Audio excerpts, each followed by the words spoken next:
of the day. And what a spectacular setting this is. As we come home in many ways, this is where so much of the development took place over a 2-year period for E1. And it's tight as well, with Aoki Racing Team leading the championship.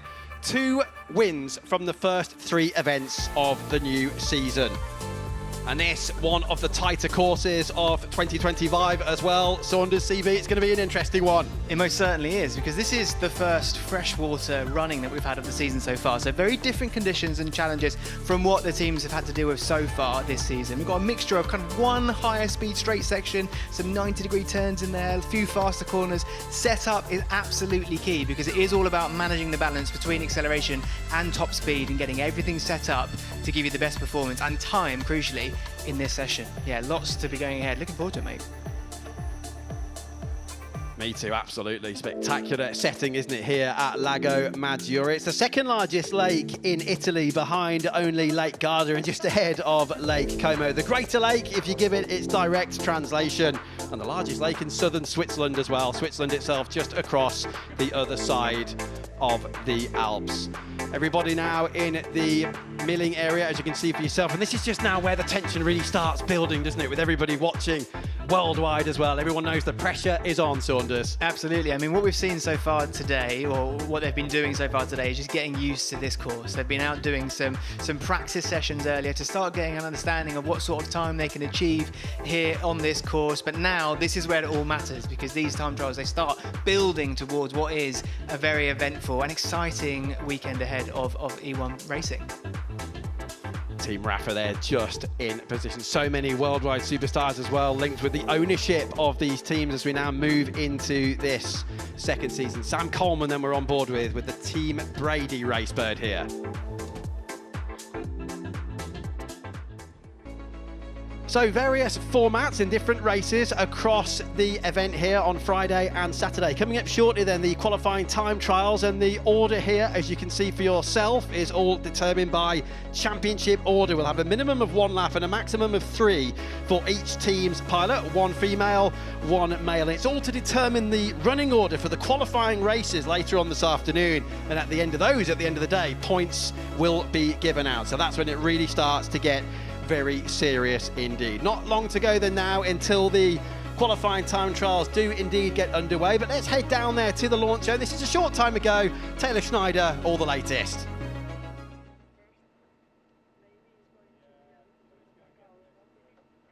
The sun is shining down here on the launch zone, and Rusty White is all smiles heading into these qualifying time trials. What is it like being out here on the fresh water? Yeah, like you say, Taylor, it's super hot out here today, so we're just trying to stay cool and put down some good laps. I think we picked up a couple tenths there from yesterday, or a couple seconds, I guess you could say, but feeling good going into qualifying here. Hopefully we can put down some good laps.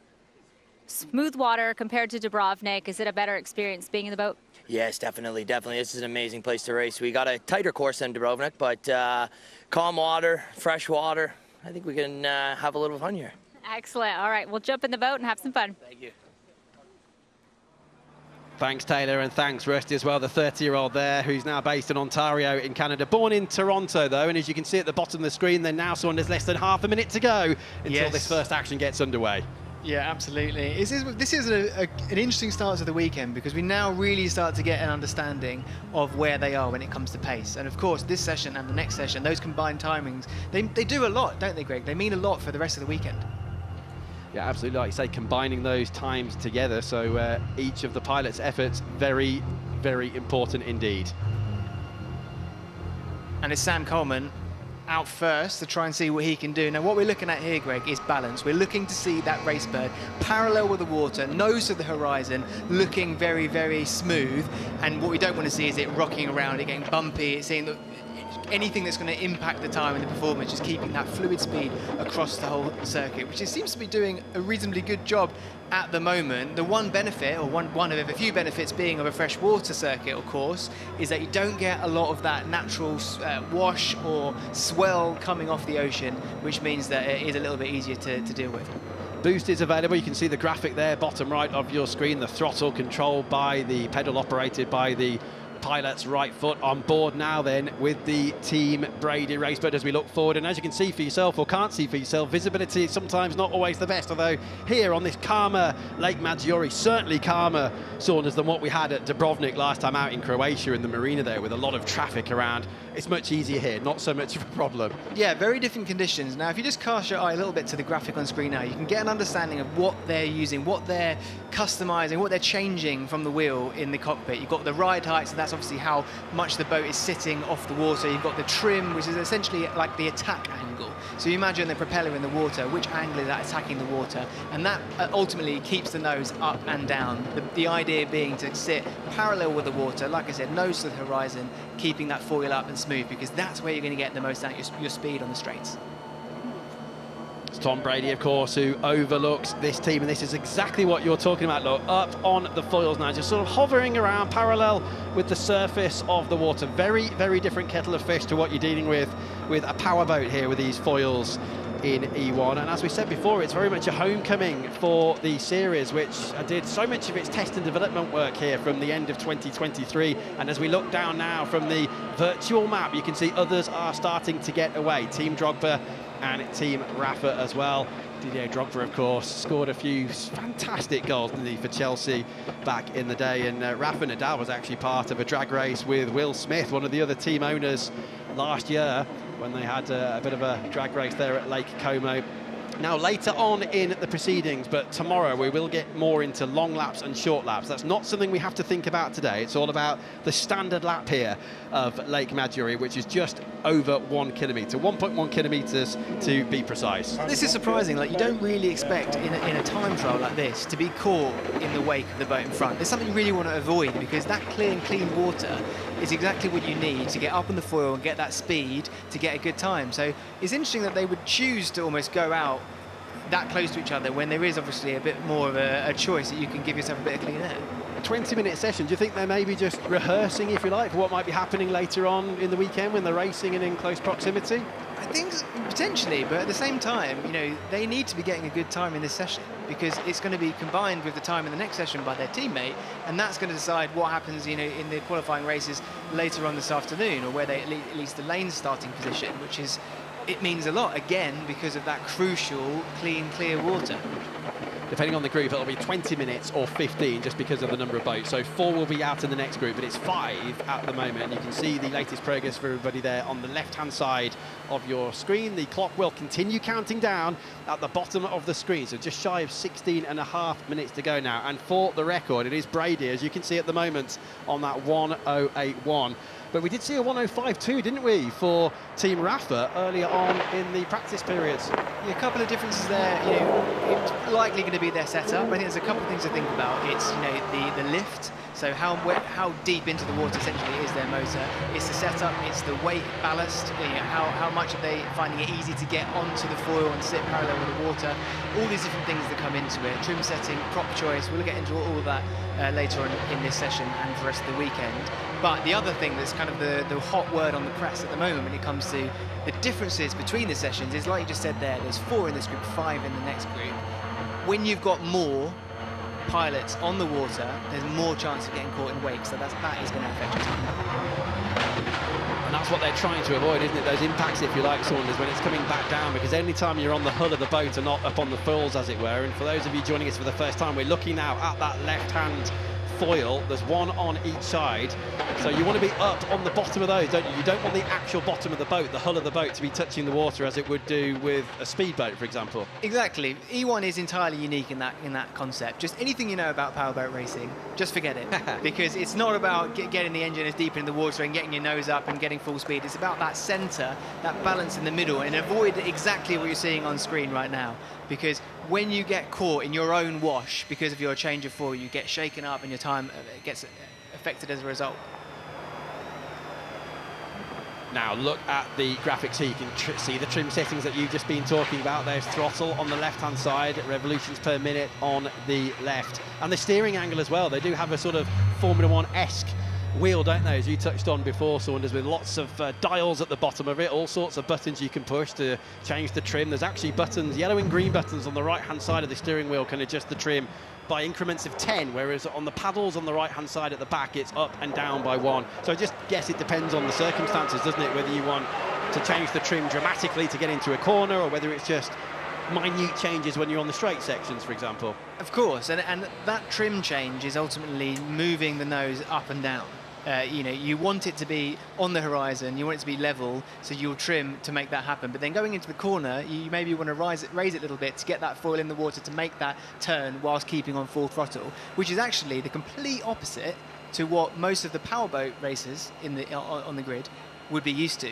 So I guess that is something where if your experience comes from other forms of motorsport, you maybe got a little bit of advantage there because you're not bringing in those old habits that aren't right for this sport. Yeah, so the powerboat guys and girls then, they're having to readapt completely, aren't they? So it must be completely, Saunders, going against your nature in many ways when you're having to do that the other way around to what you've been used to for so many years. For sure, and that's one thing that E1 have got really, really good, is they've made that format work for people from different categories. You know, the fact that they're racing each other and it's close and it's bow-to-bow racing, that maybe falls into the suitability of people that do motorsports like, you know, rally or single-seater, where they're used to knowing where their competitors are around them, rather than being out on their own doing a timed lap. So that kind of, changes where the advantages come from your previous experience. So you saw that big moment down there at turn 1 for Brady. This, of course, the team overseen by the American football superstar Tom Brady himself. They had just started their second lap now. Easy to spot them with that very distinctive gold and black colour scheme on their race bird. You can see the long lap on the outside. We'll talk that more about tomorrow. That's delineated by the green smart marks, but look, they're just coasting their way back in now. No point wasting anything, I suppose, when you've had that moment. Now, this sort of balance here, that's the sort of performance you expect to see from Team Brady. Of course, reigning champions when it comes to how the season last year finished. But yet, Greg, this year, that performance sort of eluded them so far. Yeah, it must be quite frustrating, though, because there seems to be a lot of people when we've been down there chatting with them across the day, and yesterday as well, when we turned up here yesterday afternoon, at least I did yesterday afternoon. There's quite a few question marks, Saunders, about how the Aoki racing team, who, as I said at the top, they've won 2 events so far, had a second in the other one. People are saying their boat sounds different when it's going along the water here at Lake Maggiore, and they just seem to be gaining something that the others are not. It's clearly something in their setup that they've figured out that the other teams are still scratching their heads about, and it's had a massive advantage. I mean, you know, looking at the last race in Dubrovnik, you know, Denny Close had a long lap penalty and still won the race. So it just showed you the level of performance they had. What they were able to extract from the race bird was not just more than the others on the water at the time, it was more than even a penalty could keep against them. So if you have a look at the Team Rafa progress, we're looking at them on screen now. Here we are looking into the eyes, or at least we would be if you didn't have the shades on, of Chris Lazaraga, the pilot from Spain. When you see the S1, S2 or S3 on the graphics at the top of your screen, when the actual text is highlighted in green, that's a personal best sector time. The course here split up into 3 segments for the benefits of timing. If the whole box goes green, if it's highlighted in green, that really is good news. That's the best overall sector time in that part of the course thus far. And just to remind you, it's a 1.1 kilometre course. The fastest time before this session was a 1:05.2 for this Team Rafa, and that was earlier on in practice. So far, we're on a 1:07.1 here, as Chris Lazaraga is fastest so far. Yeah, that's good running from Team Rafa, and it was Team Rafa with her teammate Tom Chap, who was put that fastest lap in the fracture session earlier. So their setup seems to be doing quite well for them so far, but there's still a lot can change. You know, I think when you get more understanding of how these conditions are affecting the boat, how the tweaking of the trim and the lift and even your prop choice is going to impact your performance here as we go riding with Team Miami. See, that isn't the smoothest turn you look for. I mean, that looks slightly better, but that wash essentially means you're not taking that corner in a smooth way as you could based on your setup. So that change in trim to bring the nose up to get more kind of, let's say, grip or traction into the corner, to use a phrase from other sports, that's where that makes the difference. I suppose just keeping positive must be a challenge for Miami at the moment, though, because they're down there in 9th position, aren't they, in the championship? They're only 3 points shy, to be fair, of Brazil, but they're down there in the last 2 places, 8th and 9th, and they're looking to try and qualify in that top 6 if they can for the first time this season. But all of this, Saunders, we should just stress, shouldn't we? This is all about building. There are points available later, but for now, it's all about getting the right pilots in at the right time and getting yourself in the best position as the sessions progress, isn't it, across the weekend. And then we eventually, of course, on Saturday, will move towards the main final when the big points are given out. But through the last corner then come Miami, through that last turn over the line there, you can see the smart marks on either side. The hatch obviously closed, but there's always a little bit of water that makes its way into the cockpit. That is perfectly normal, and Miami are over the line. Where are they at the moment, though? They're down in 5th position out of 5 in this session. Yeah, still struggling for a bit of pace there based on the rest of the field, but it's not without talent, because Eric Stark has got so much talent when it comes to racing on water, and he's been a professional powerboat racer for over 23 years. Started when he was 12, I think, and within that time there's 4 F2 World Championships, and that was in a row as well. So he's clearly got the talent when it comes to behind the wheel in the water. This is Team Alula, Rusty Wyatt at the helm, the American. Now they had comfortably their best weekend of the season so far. Last time out in the beautiful surroundings of Dubrovnik in Croatia. As the team watches on, you can see the launch zone there just down at the bottom of your screen here in the marina at Lago Maggiore. But it was their most successful event last time out. In their 3rd ever race, they topped qualifying and then took their first podium in 3rd place. So they do have the momentum, and sure enough, they've carried that positivity into Italy here. Rusty Wyatt new to E1, but one thing we know about him based on his previous experience is he knows how to get into a new sport and pick things up quickly. His adaptability is incredible. In 2024 he joined the F1 powerboat series, and he got 4 podiums in his first year. I think he was Rookie of the Year as well. So when it comes to learning new sports and getting up to speed quickly, he's your man. And look at the times as well. The Canadian, they're going fastest, and they are just 7,000ths of a second, 0.007 ahead now then of Rafa in that 2nd place. You can see the gaps on the left-hand side, but look, 0.0. It's just 7,000ths of a second then as they begin to... They're building confidence as well, aren't they? It's not just about lap time, but building confidence as well. There was a little bit of disruption to the schedule here when they initially got out there yesterday because there were thunderstorms in the area, so for safety reasons some of the sessions were terminated earlier, and it just forced a little bit of a game changer, didn't it? A little bit of a plan change for some of the pilots and some of the teams. Yeah, you always want to get as much time on the water as possible. You increase those learnings, increase those capabilities, and that chance of just getting better times. And I think it's going in and changing your trim settings and understanding what sort of incremental changes you can make going into each corner, learning. Almost in the same way you think about where to brake. Obviously, boats don't have brakes in that sense, but they can slow themselves down based on the trim, based on their nose position.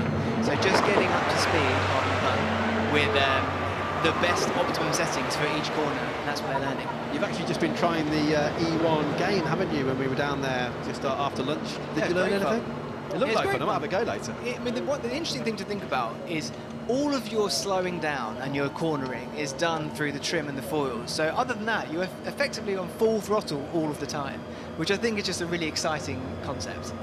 So there'll be no other way of getting around quicker then? There's no point throttling off, for someone like me who's new here to E1, and really nice to be working with you, by the way, but it wouldn't work any other way, would it? Because you lose too much momentum, don't you, if you come off the throttle? Yeah, and that's why you really want to get that balance right between the nose and the foil. So you have the foil in the water enough to get the maximum use of it, but then you're not kind of completely bent out of shape, that then you're slowing right down and having to build up all of that acceleration again out of the corner. That is where in E1 most of the time is lost, is coming out of the corner.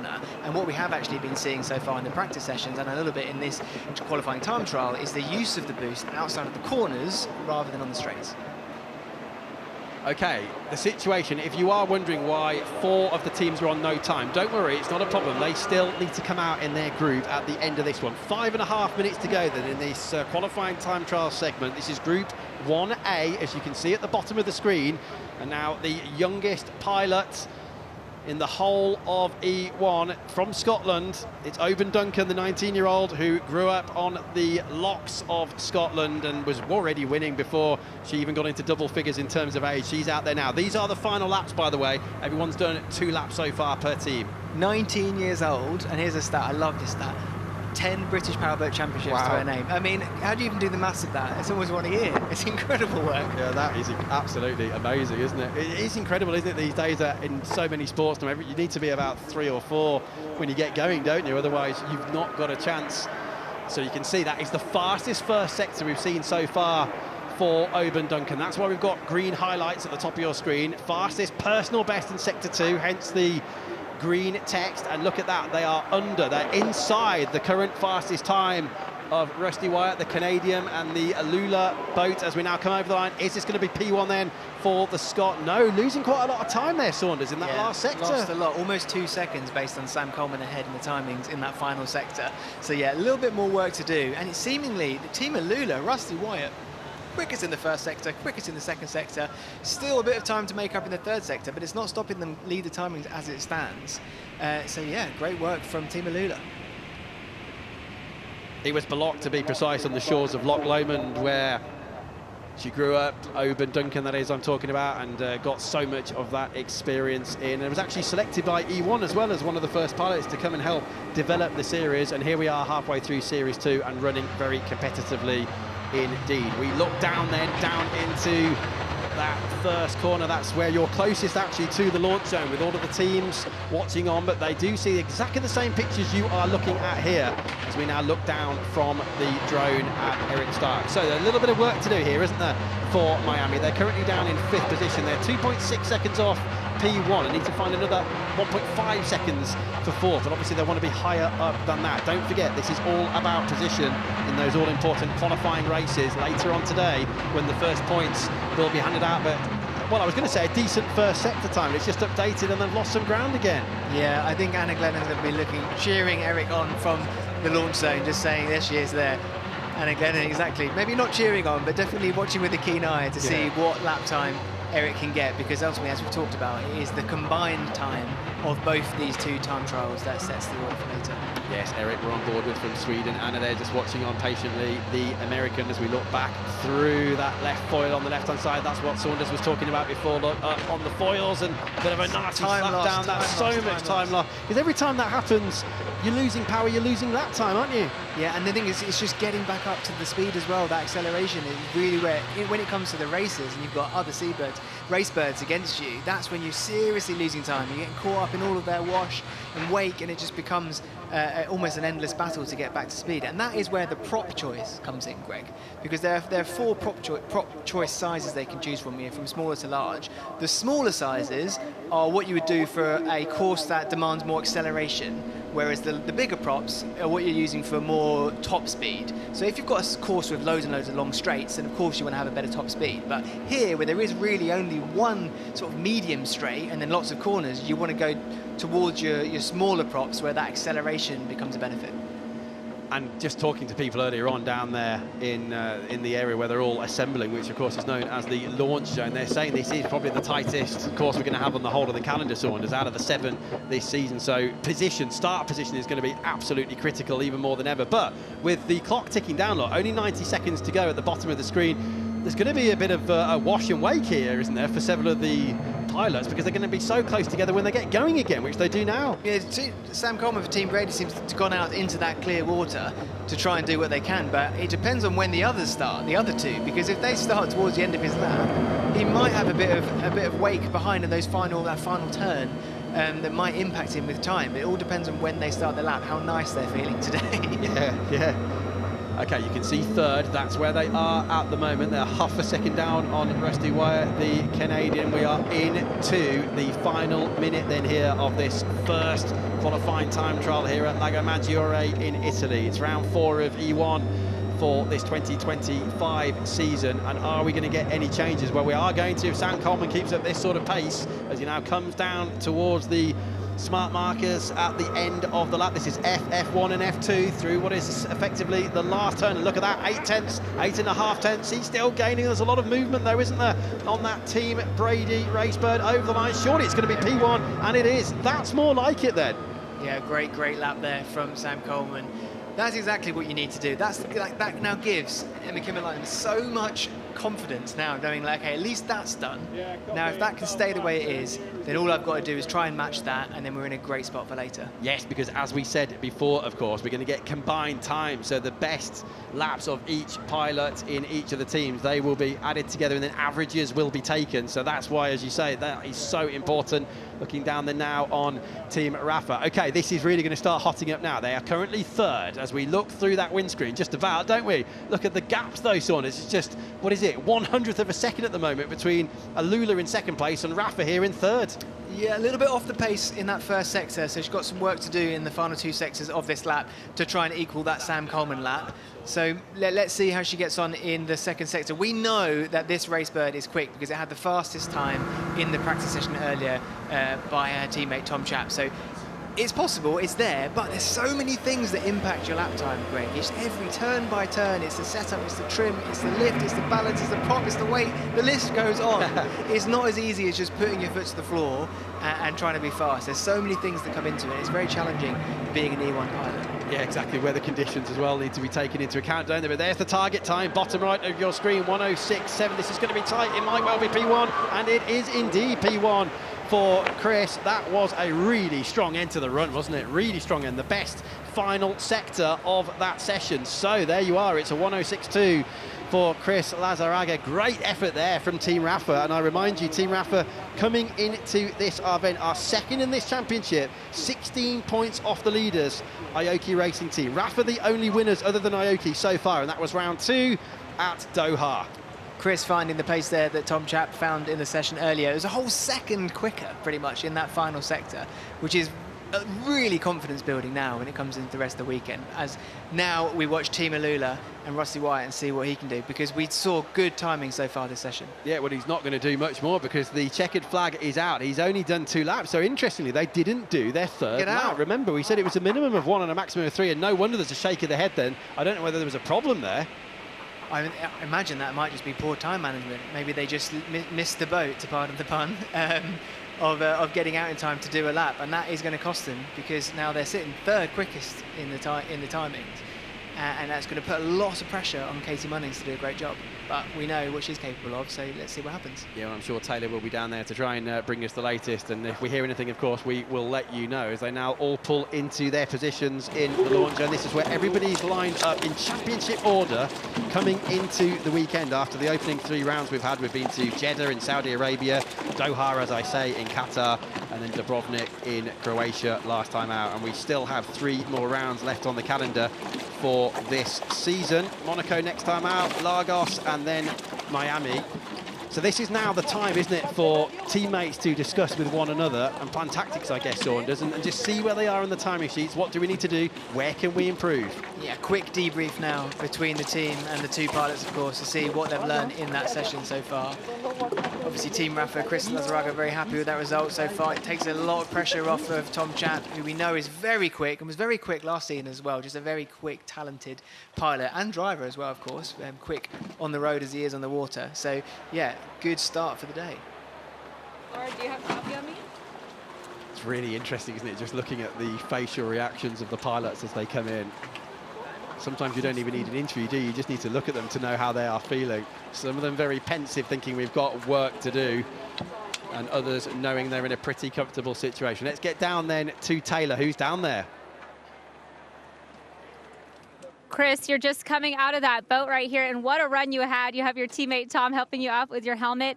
You were putting out the fastest time, essentially setting your teammate up for his next run. How was it out there?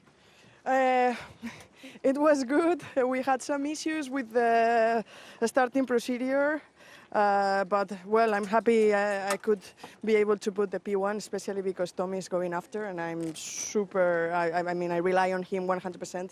So it's a good way to start the qualifying. Absolutely, in the fresh water out there, but the heat, more importantly. No, it's crazy. You can't imagine how warm it is inside the cockpit. It's crazy. But you still see me sweating all, you know, yeah.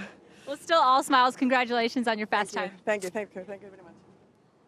Thank you, Taylor. Thank you, Chris. Well, yeah, it's warm enough outside of the cockpit here, so I can't even imagine what it must be like inside at the Racebirds. Chris Lazaraga there, the 32-year-old from Madrid in Spain. And we'll talk about that in a moment, the start procedure, because that, as we said before, will be key, particularly with the tight nature of the course that we have here at Lago Maggiore, because I think getting that advantage down into turn 1 is going to be even more important than we've already seen at the previous rounds this year. Team Rafa then, as we saw with that best time, but we did have from that same team a 1:05.2, so there's time still to be found. Maybe the conditions slightly different. Brady missing out by half a second, so a fair chunk there.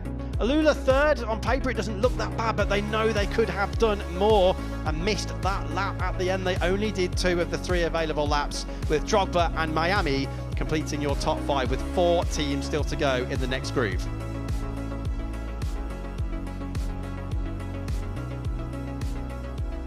So Saunders, start procedure. We heard Chris talking to Taylor about that there, and they're already thinking about that, aren't they? And clearly a few people not 100% happy down there.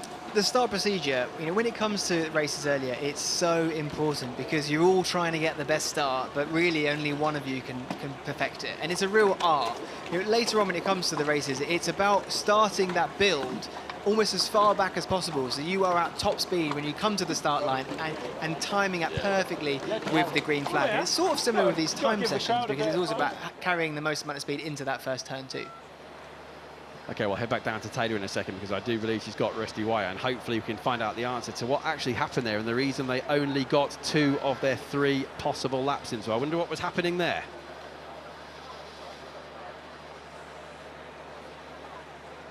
Rusty Wyatt, you had the speed out there. Only 2 laps. Tell me what happened.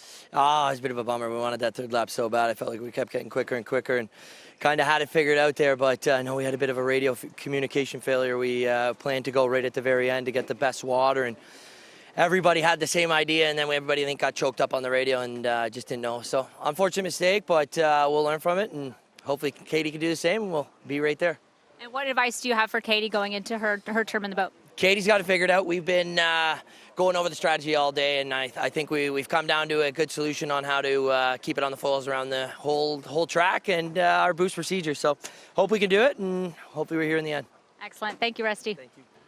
Thanks, guys. What frustration then for Team Alula, championed by LeBron James, the NBA's leading all-time scorer in American basketball. But that's frustration then, Saunders, with some radio communication mix-ups down there. We can't stress how important that is, of course, the only means of communication between the team back at base and the pilot. It is, but it has to be said, there wasn't a lot of despair in that voice there. There was still confidence. And the fact that, in reference to Katie going up next, he said there's a lot of confidence in keeping it up on the foil, which is the #1 thing you need to be doing around these E1 courses, is just using those foils, that incredible bit of technology in these E1 race birds. Where you get the speed is sitting on the foils. So if you've got it figured out to stay on them, then you're very much in a good position. I guess it's all about feel and adaptation as well, though, isn't it? As we see some of the pilots now just coming in and debriefing, others getting ready to go back out there. But the conditions can change all the time as well, can't they? I mean, the wind, as you said before. I know it's not quite so dramatic here at Lake Maggiore as it was at last time out at Dubrovnik, as Michael just watches on, takes a call. Now, I don't know whether that's tactics or a quick catch-up with the family before the next action. I love that. Love to see it. Love to see it. That's very much the Steve Aoki way of living, isn't it? That's just ultimate luxury, enjoying it from a view from a boat. Probably ordering lunch or something. Yeah, unless she's on the phone with Danny Close, of course, who's her teammate down there somewhere as well. That's the debrief. That's how they that do might it. Be the debrief. Aoki. Yeah, that's the way to roll, isn't it? It's a lovely setting though, isn't it, here? So peaceful. Look, these are people's privately owned boats down there as well. Obviously, they've had to just take a bit of a pause this afternoon while E1 is in action. But look at the scenery as well here in the north of Italy. We're not too far away. We're a couple of hours or so, aren't we, depending on the traffic, from Lake Garda, which is the largest lake in Italy, and of course Como, very, very popular. Can I just say very expensive as well if you're going there and enjoying hotels and restaurants, as I found out earlier on this year. More travel trips from Greg claimed up tomorrow. But we're really close to the Alps as well, aren't we, here? So we sometimes do see changes in the weather. I know there's actually, Saunders, been a lot of flooding on the other side of the Alps in some of the areas over the last few weeks. Anyway, let's get back down to Taylor. Down here with Sam Coleman. Sam, tell me about that session. It seemed like you made a few mistakes out there. Yeah, there were some big sends in there. It was nice to fly the race bird about 6 foot above the water, it felt like. But yeah, just getting right in. Haven't had a lot of seat time this morning and finding the way around the course. But just trying to barrel into the corners super quick and carry the speed, and it just gets a little bit out of shape, and there's nothing to worry about. Likely this is the qualifying time trials, so you do have a bit of time before it really comes down to the line to getting those perfect laps in. But you almost had it right at the end. You just lost that first fastest position.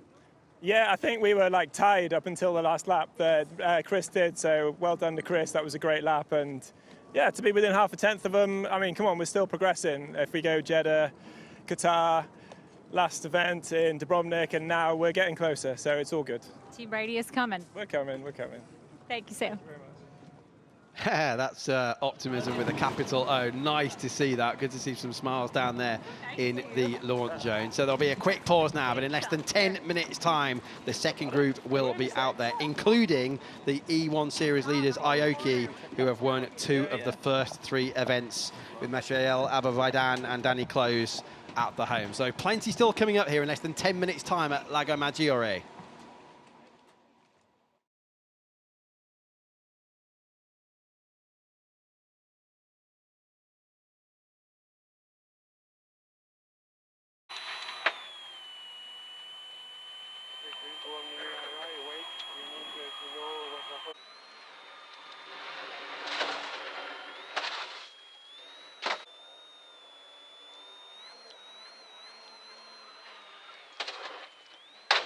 Milling.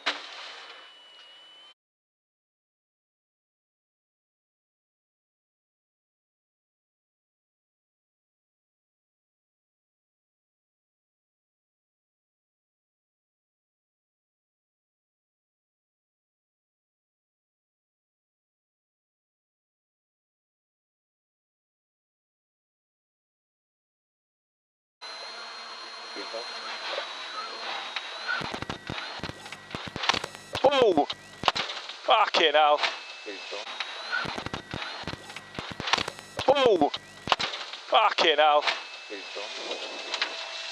Yeah, I don't think there's much point in completing this lap. Do you want to go straight back to milling?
So here we go again then, we're waiting for the second group now here at Lago Maggiore, up in the north of beautiful Italy. We're very close indeed to the Alps, and it's the 4th of 7 rounds in the E1 World Series of 2025. We've already seen 5 boats out there, another 4 coming up now, including your championship leaders. It's the Aoki racing team with Mashal Alabaidan and Danny Close. Remember, it's 1 female pilot and 1 male pilot per team, as we get ready then to have a look at who's competing in this one. But look how serious Danny Close is looking. He's certainly not serious when he's not in the boat. He's usually dancing his way around airports or here in the E1 paddock. Of course, former car racer. He's tested F1 cars. He's raced in GP2 competitively. He's done all sorts of things, has the Catalan from just outside Barcelona. So just 4 of them out there this time, so not quite so much traffic as we get ready to go. Here's your order, and this time we have got then Danny Close for Aoki. Team Brazil are out there, as well as Blue Rising and Westbrook. And remember, this is all about combined times, because we've already seen the first pilots go out there in 5 competitors taking part in that first group, which was 20 minutes. 1 less boat this time, so 15 minutes ahead of us. And then we'll be getting those combined times with the averages to see who goes through in a certain order to the qualifying races later on, when points will be handed out for the first time this weekend. Right, this is exciting. I was talking about Danny Close from Catalonia, but let's get the Madrid side of things as well, just to keep things equal and balanced. Chris Lazaraga has joined us here in the commentary box alongside Saunders and I. Welcome to the commentary box, first of all. Thank you. I'm super excited to be here. It's a little bit cooler, isn't it, than it is outside? Oh, yeah, a lot more. And but it's very exciting to see the races, the qualifying time trials from here. Let's talk about it. Let's see what happens, no? So you're pretty fresh out of the race bird. Tell us about the conditions. Tell us about how it feels out there at the moment. Conditions are awesome. It's something similar to what we had in Doha. No, so it's flat water. Doha was even better, I think. But it's very nice to be able to race like that, no, in these conditions. Very different to Dubrovnik, and I'm sure very different to Monaco. I want to get into something straight away, because when we were watching you on the water, we were talking about the importance of being in clear water and clean water, and you had the opposite effect where there was a bit of weight going on with another race bird. I mean, it's important to kind of keep trying not to do that, isn't it? It shouldn't have happened. I'm not sure what went on. They are reviewing now. There was a miscommunication with the race control, so there were some issues, and unfortunately it was me who was behind, and I missed 1 lap behind a boat, and then on the other one I was just in the middle of the race course, so I didn't have the speed that you should have. So, but let's see Danny, because Danny, we know that he's doing a great season. I'm sure he will put a fast time. Let's see if somebody of this group can beat me. I hope not. Yeah, you hope not. Obviously, we're looking at the timing screen very closely, aren't we, here in our commentary box. Danny is away then. Chris, just talk us around then. What's he feeling at this part as we now come into what we're going to sort of call turn 2? Now he's coming up to where the long lap would be later on, but this, of course, is the standard lap.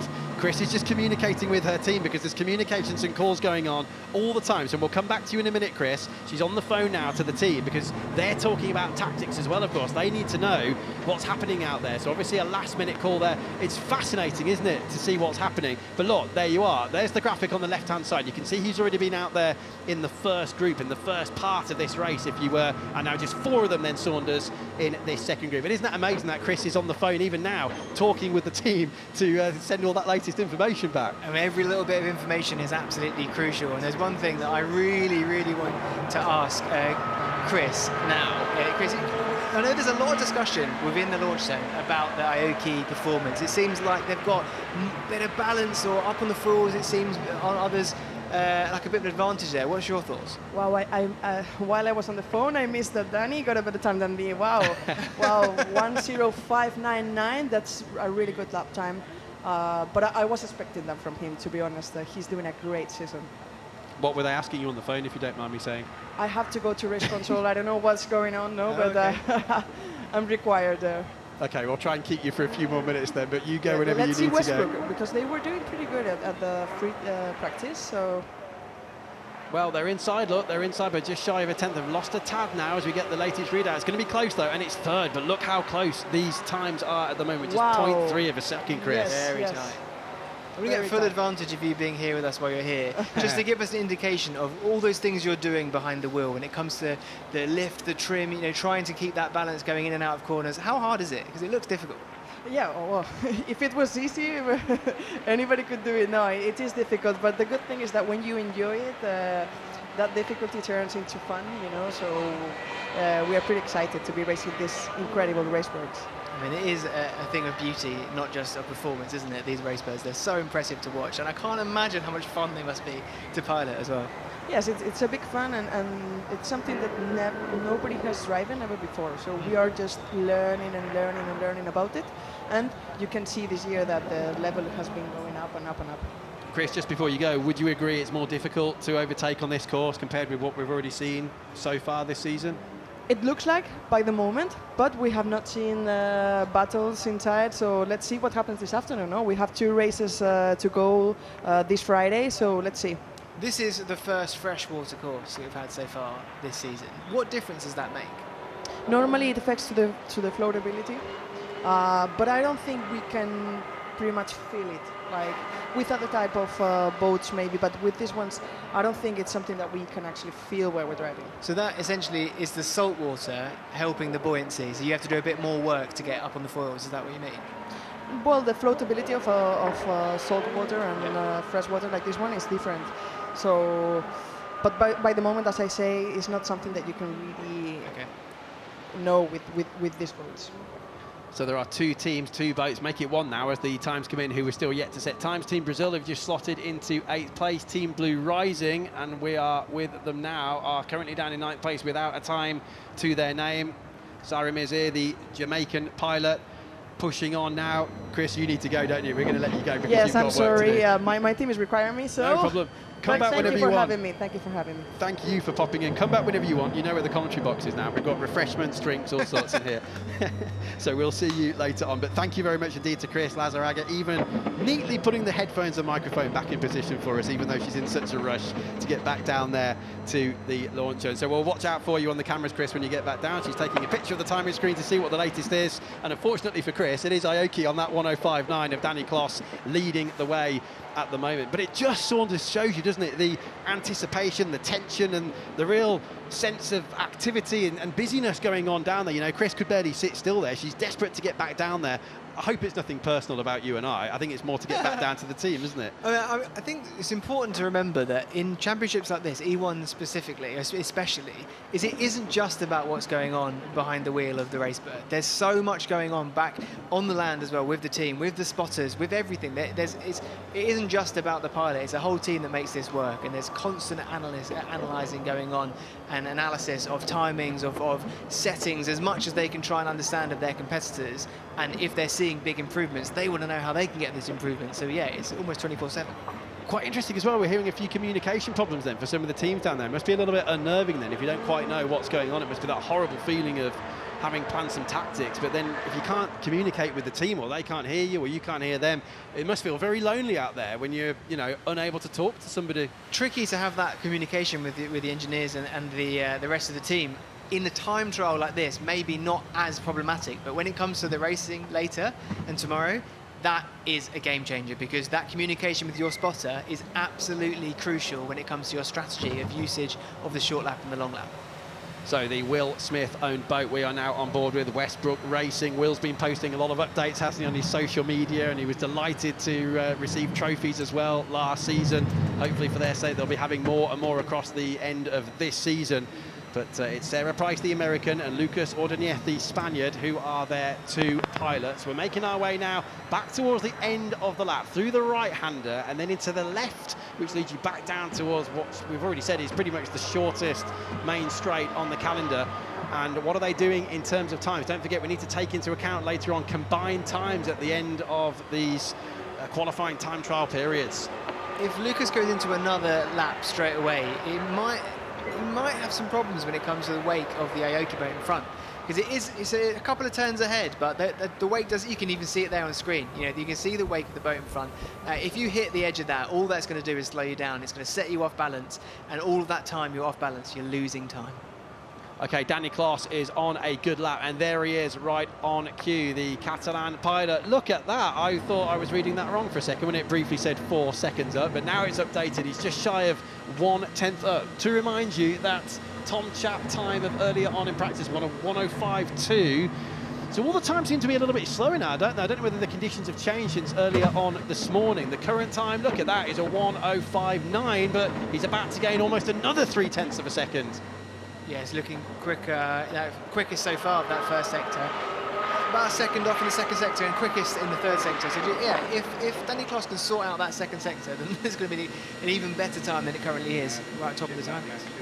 Yeah, I thought his tactics were absolutely brilliant, incidentally, at Dubrovnik last time out. Remember, you're not allowed to take long and short lap runs, are you, on the opening laps? But as soon as he got into that first flying lap, he did a short lap, and he got himself away, didn't he, from the chaos of the rest of the field. And when I was speaking yesterday with his teammates, Maggiore, I just said, what are you guys doing then? What are you doing that's so different to everybody else? Because we're hearing your boat sounds a bit different in the water. Is it ballast? Is it the way the ballast has been distributed? There's so many people saying so many things. And Maggiore just said one of the things is just the team harmony at the moment and the way everyone's working with everyone. And it's almost like a clockwork telepathy that's going on. Once they get back, they already know how they're thinking, Saunders, and they're not having to waste as much time going through what they need to do next. They kind of are already on the same page, and it's saving them a lot of time when they're setting up the boat. I mean, the mental side, the psychology of being an athlete, it goes such a long way, and it's often not spoken about enough. You know, what momentum, what morale can do to a pilot and a race team, or in any sport for that matter. It goes a really long way. So Marit Stromoy on board now. The great livery as well, isn't it, on this particular race bird. This is the Team Brazil by Claure Group. Marcelo Claure, the Bolivian-born entrepreneur, overseeing the proceedings here. And Marit herself is from Norway. Timmy Hansen, her teammate, the Swede, has already been out there. There's what they're doing then. This is what Saunders has been talking about. You can see the different settings as we get this live information being fed through to us here on the TV graphics. And that's what you said before, isn't it? Absolutely flat on the throttle. It's not about the throttle, it's about the trim and other things. It's about, yeah, flat on throttle, using that boost out of corners or on the straight to do it. And you see there's very little movement in the trim there. We're talking micro 0.1 of a difference between the straights and the corners, which ultimately would suggest that this setup is relatively comfortable with them. They're not having to do massive changes for different parts of the course map, just little incremental tweaks here and there to maximise their speed. But it goes without saying, or it should go without saying, that Marit knows exactly what she's doing behind the wheel of a watercraft, because you know her stats speak for themselves. The first female racer in any top class of motorsport to take pole position in a world championship.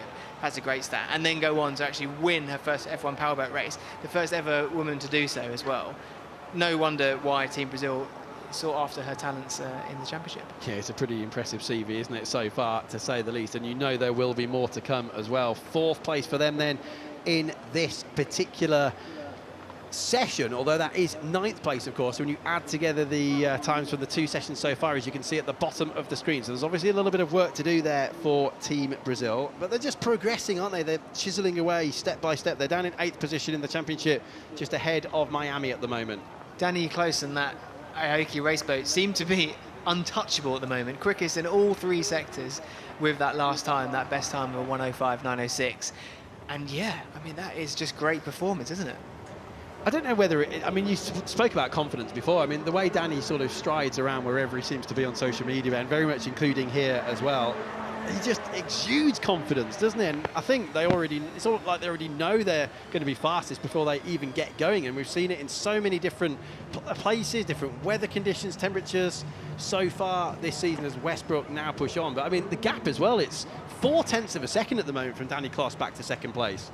It's another example as well of how it doesn't necessarily matter if you've got loads of powerboat experience to be good. You don't have to have powerboat experience to be successful in E1. I mean, look at the fact Danny Kloss, pretty much his entire career is on 4 wheels, and yet here he comes into to powerboat racing and taking it like a duck to water. Again, I have to stop with these water-based puns. They're getting ridiculous now, and I've just caught myself doing another one. I've got to be honest, I didn't notice that one, but I'll listen out more carefully. But yeah, on a serious note, what Danny Kloss has done very much through his career is adapt as we continue to look at the Westbrook race bird of Lucas Ordineth now down into the left-hander at the end of the lap. But yeah, Kloss, even in his car racing, when he's gone from Formula 3, Formula 2, he's driven Formula 1 cars and tested them. He's done sports cars, the Alpine Cup. So, I mean, he's done all sorts of different things.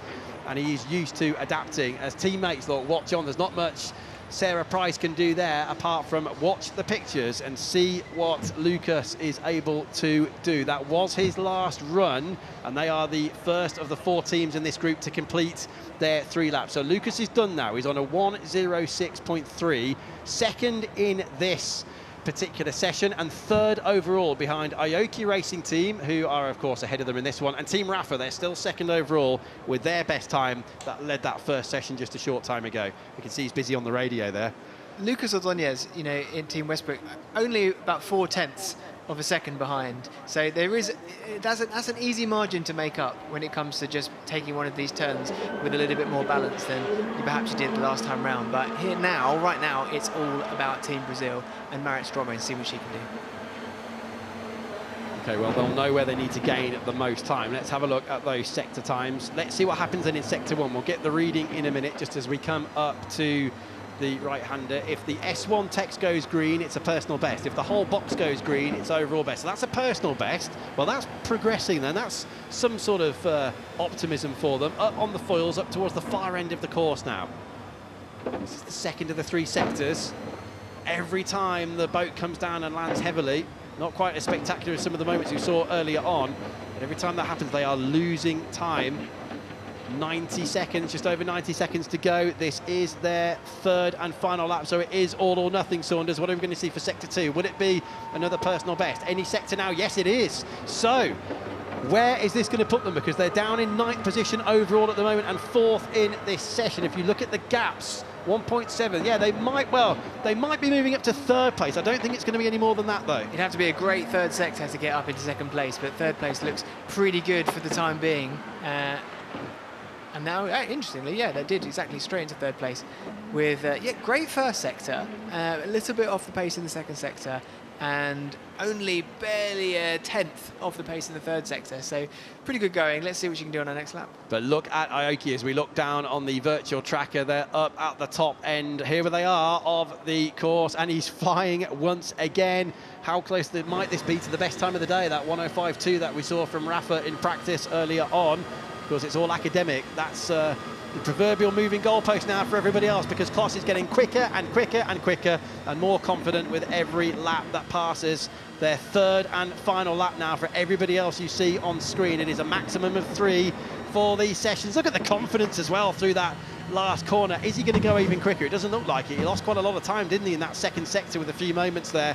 But even so, even when he's going a bit slower, Saunders, he still looks confident. Doesn't seem overly worried, does he? Confident and balanced as well, and not just saying that as Anna Glennon does a little bit of some sort of jig, some sort of dance there going on. That's straight from the Steve jet ski world, Aoki's trained them well, hasn't he? Yeah, there's no doubt about it. That's the dance you can only do in Miami, or learn in Miami. I mean, it's ominous, isn't it, for everybody else? They're 4/10 of a second quicker over the lap here. But anything can happen. We've seen this, haven't we, earlier on in the season. Let's see if Blue Rising now can gain anything. Here we are with the distinctive gold flash there above the cockpit. This is that last corner. They're currently down in 4th place. Are we going to see any dramatic changes? It doesn't look like it. 6.2 seconds down so far, despite a personal best, actually, for Siren Mazir, the Jamaican pilot, in that 2nd sector. So clearly some work to do there. A little bit more balance, I think, to be found, I think. You could see there was a lot of bumping in and out of that last turn. The foil coming in and out of the water, the nose going up and down into the air, and you really want to take as much smooth balance and stability through those corners to really keep that pace up. Every time you come off the foil just a little bit, it massively slows you down, and that's of course impacting your timings as well. So yeah, Danny Kloss and the Aoki race team again, just with the pace, as we've seen so far this season quite a few times. And another crucial choice they'll have to make, surely, is the pilot choice, of course, for who will go first in the qualifying races. But first of all, we've got another round of these time trials to take place as well. There is your top 9 on the left-hand side. Let's see if we can get down there. This is Greg in the commentary box for Sarah Mazir on board. How's it going down there so far? Could be better. Felt good, but still have a lot to learn. Is there an area in particular, Sarah, where you think you can improve, gain some time? Anywhere particular on the lap? Yep, well good. And look, they're Felt already talking good. with Just the team. need to figure out the boat a little bit better. Every race we've had since now has pretty much been different conditions. So excited to see what more growth I can get for the weekend. Sarah, thank you very much indeed. I know you're busy down there communicating with the team, so thank you for that. Well, at least they're still confident, Saunders, aren't they? They know where the time needs to be gained there. Sarah made a really good point there about this is the first time they've experienced these conditions like this fresh water, this lake sort of running that we've seen so far this season. So it's not just about learning how the race birds operate, it's how the race birds operate in the different conditions. So there is just another challenge to think about when it comes to piloting these race birds, very eloquently put there. Everyone now just calmly making their way then back into the launch zone. They're in the same positions as we said before for the duration of the event. They'll only swap positions depending on championship position coming into each weekend. But it's definitely Aoki. Some things change, some things stay the same. And it's Danny Kloss and Aoki definitely still at the top at the moment. Danny Kloss, the calmness and the confidence is really showing up here. This is only qualifying time trials, and you have that speed out there. Yeah. I'm not really happy, to be honest, with my laps. May look good on time, but the feeling wasn't really good. I think I have a bit more to give, and in none of the 2 laps I could. I think my second lap was going to be a lot worse, and suddenly came out with the best time. So I think I can improve more, and I'm confident with the boat. I mean, it's amazing. I'm super confident, and I think I'm on top of it. But yeah, we have a lot to work on, analyze, and hopefully we can do a lot better next time. Luckily, it's just the start of the race weekend. A very long time for this race weekend, meaning you have a lot of laps to go, as well as your teammate. What advice would you have for her getting in? Yeah, that's the thing. That's not only about me. So here now we have Michelle, that she's been doing a very good job. Now we need to perform, and the average times will be the ones that decide. So yeah, boosted for the weekend, coming from Dubrovnik, super happy, of course, but now it's a new weekend, completely new story. And yeah, this is just starting, so I'm excited. Excellent. Thank you, Danny. Thank you. I mean, that says a lot, doesn't it? To be almost disappointed with having an incredible time like that so far. It shows you everything you need to know about the team and their expectations of their own performance. Yeah, I mean, we'll see the full results in a second, but I mean, they were 4/10 quicker in that particular segment alone. And yeah, it's classic racing driver, or in this case pilot, isn't it, for Danny Kloss, knowing there is more to be found. But they do know there's more to be found, don't they? Because we had some quicker times earlier on in the practice sessions. A bit ominous, though, isn't it, for everybody else, if he's that quick and complaining about it. It makes you think, yeah, everyone must be looking at Aoki Racing Team and going, they've got everything right, and they're still not happy. Like, how far are off are we? But realistically, you look at the times, and the answer to that question is not that much. Yeah. The gaps aren't anything that much to be worried about. It's now just little tiny tweaks to the setup, just getting that balance on the foil, and being just being confident in the race bird, and that's going to make all the difference. Yeah, they've already had 2 wins. Of course, the championship lead has changed a couple of times this season. Rafa took it, didn't they, after round 2, but Aoki back on the top after Dubrovnik last time out. The only team, incidentally, these two have made the final in every one of the 3 rounds and finished on the podium at every race so far this season. And they've always gone well here in Italy as well, with their best result of last year as well, 2024, coming here in Italy at Lake Como. Every single group race, Saunders, they have won so far this season. So no wonder they're confident. I know they're just calm now. Others are sort of tense down there and trying to make some setup changes. They don't really have anything to worry about. It doesn't feel as though they're changing much at all, a lot of these teams down there. I wonder what Chris was talking to him about there, trying to get as much insight as possible on how they're so quick. That's and why how she was in a catch rush. up. That's why she was like, well, get down there and talk to Danny. Yeah, that's exactly what was going on. Chris Lazaraga here, who was with us in the commentary box just a short time ago. It was so interesting though when she came in, because the first thing she did was look at the timing screen. Last thing she did before she left was take a picture of the timing screen, and obviously getting on very well. I don't think he's going to share too many secrets though, is he? So that was Group 2A for the qualifying time trials, but everybody still needs to go out again. Look at the Alps as well in the background, but Aoki Racing leading that particular group, and that is the best time of the qualifying time trial so far. The only combination, as you can see, who got down into the 1:05 there. Westbrook was second, and maybe just a tiny mistake or two. They know they could have done better. Brazil and Blue Rising completing your top 4 in that particular group there. That was 2A.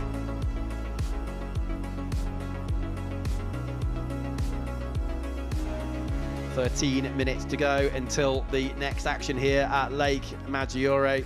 So now then, I guess if they are going to be making changes, Saunders, this is the time, because it's after these next 2 races, isn't it, where we get the average time. So they'll put the best 2 times for each of the pilots together, and then we will know who will be going through into each segment of the qualifying races that are coming up later this afternoon. So a quick pause, but there's more racing action coming your way in 12.5 minutes time.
Shade.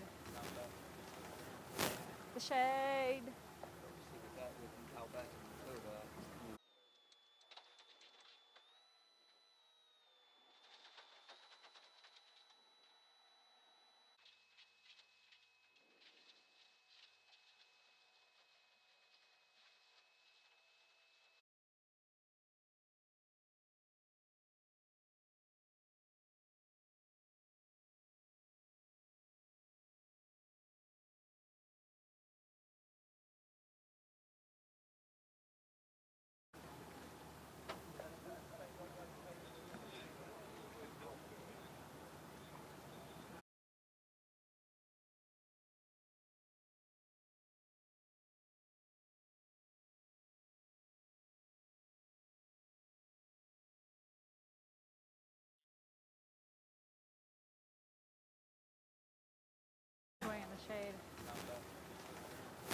The shade.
Yeah.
Okay, the freeze airbags are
soon sort that out.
Straight up.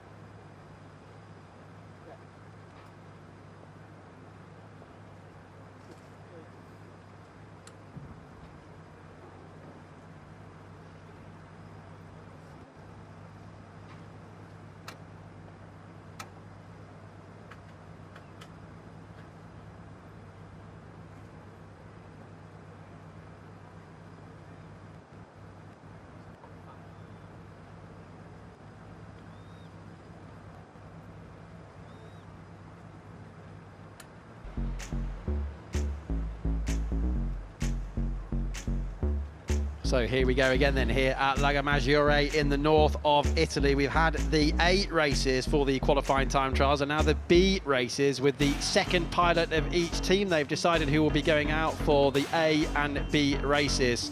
And at the end of the next two races, so we've got, as we had before, a race of 5 boats coming up now and then a race of 4. And at the end of that, the top times will be combined for the overall results of the qualifying time trials. So as we move now into the B races, then who do we have out there this time? It's 5 teams, as you can see for yourself. Miami, Drogba, Alula, Brady and Rafa.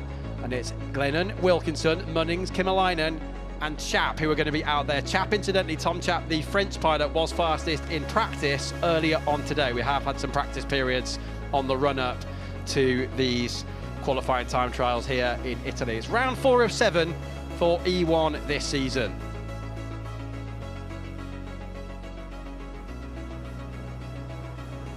Glorious afternoon and a glorious atmosphere in this commentary box as well. The celebrities are just streaming their way in, all the way from Catalonia originally, but now living in Miami for the last 5 years, is Danny Kloss. Danny, welcome to the commentary box. A little bit cooler here than outside. Hey, how are you? Happy to be here.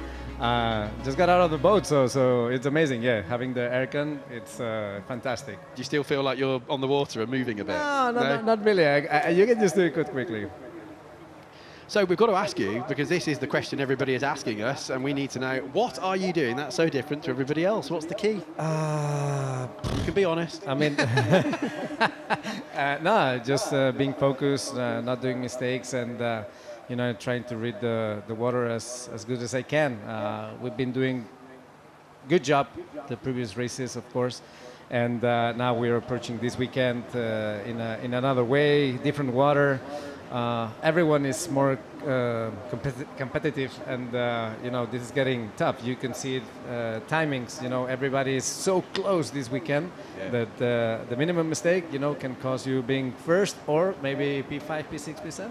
Yeah, we've certainly seen that. We've got about 40 seconds left before we get more boats on the water. Well, they're on the water now, but actually trying to do some quick laps. Danny, I've got to ask you as well, because there's largely not a lot that's different between each race bird and each team. There's small changes you can make to the setup, but they go a long way, don't they, these changes? Yeah, I mean, you can see sometimes small changes make big differences. It's true that all the boats are the same chassis, same engine, same foils. You just change the driver and the way you touch the things with your fingers. Let's go like that, right? But yeah, I mean, it looks like we found a way to be consistently fast, so that's positive for us. Now, as we see the Team Brady race bird now going on this lap, I'd love for you to give us a bit of insight on what's going on behind the wheel, what things are having to be changed in order to keep that foil up and get a good time in. Yeah, so you see that she was bouncing a little bit too much. Maybe she was too aggressive on the way in.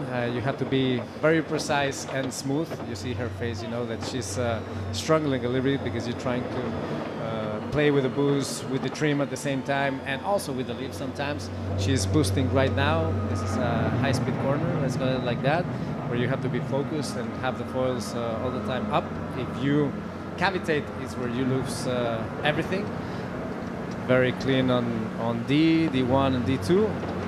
But you can see when you put the foil inside the water that's already losing a lot of momentum and time.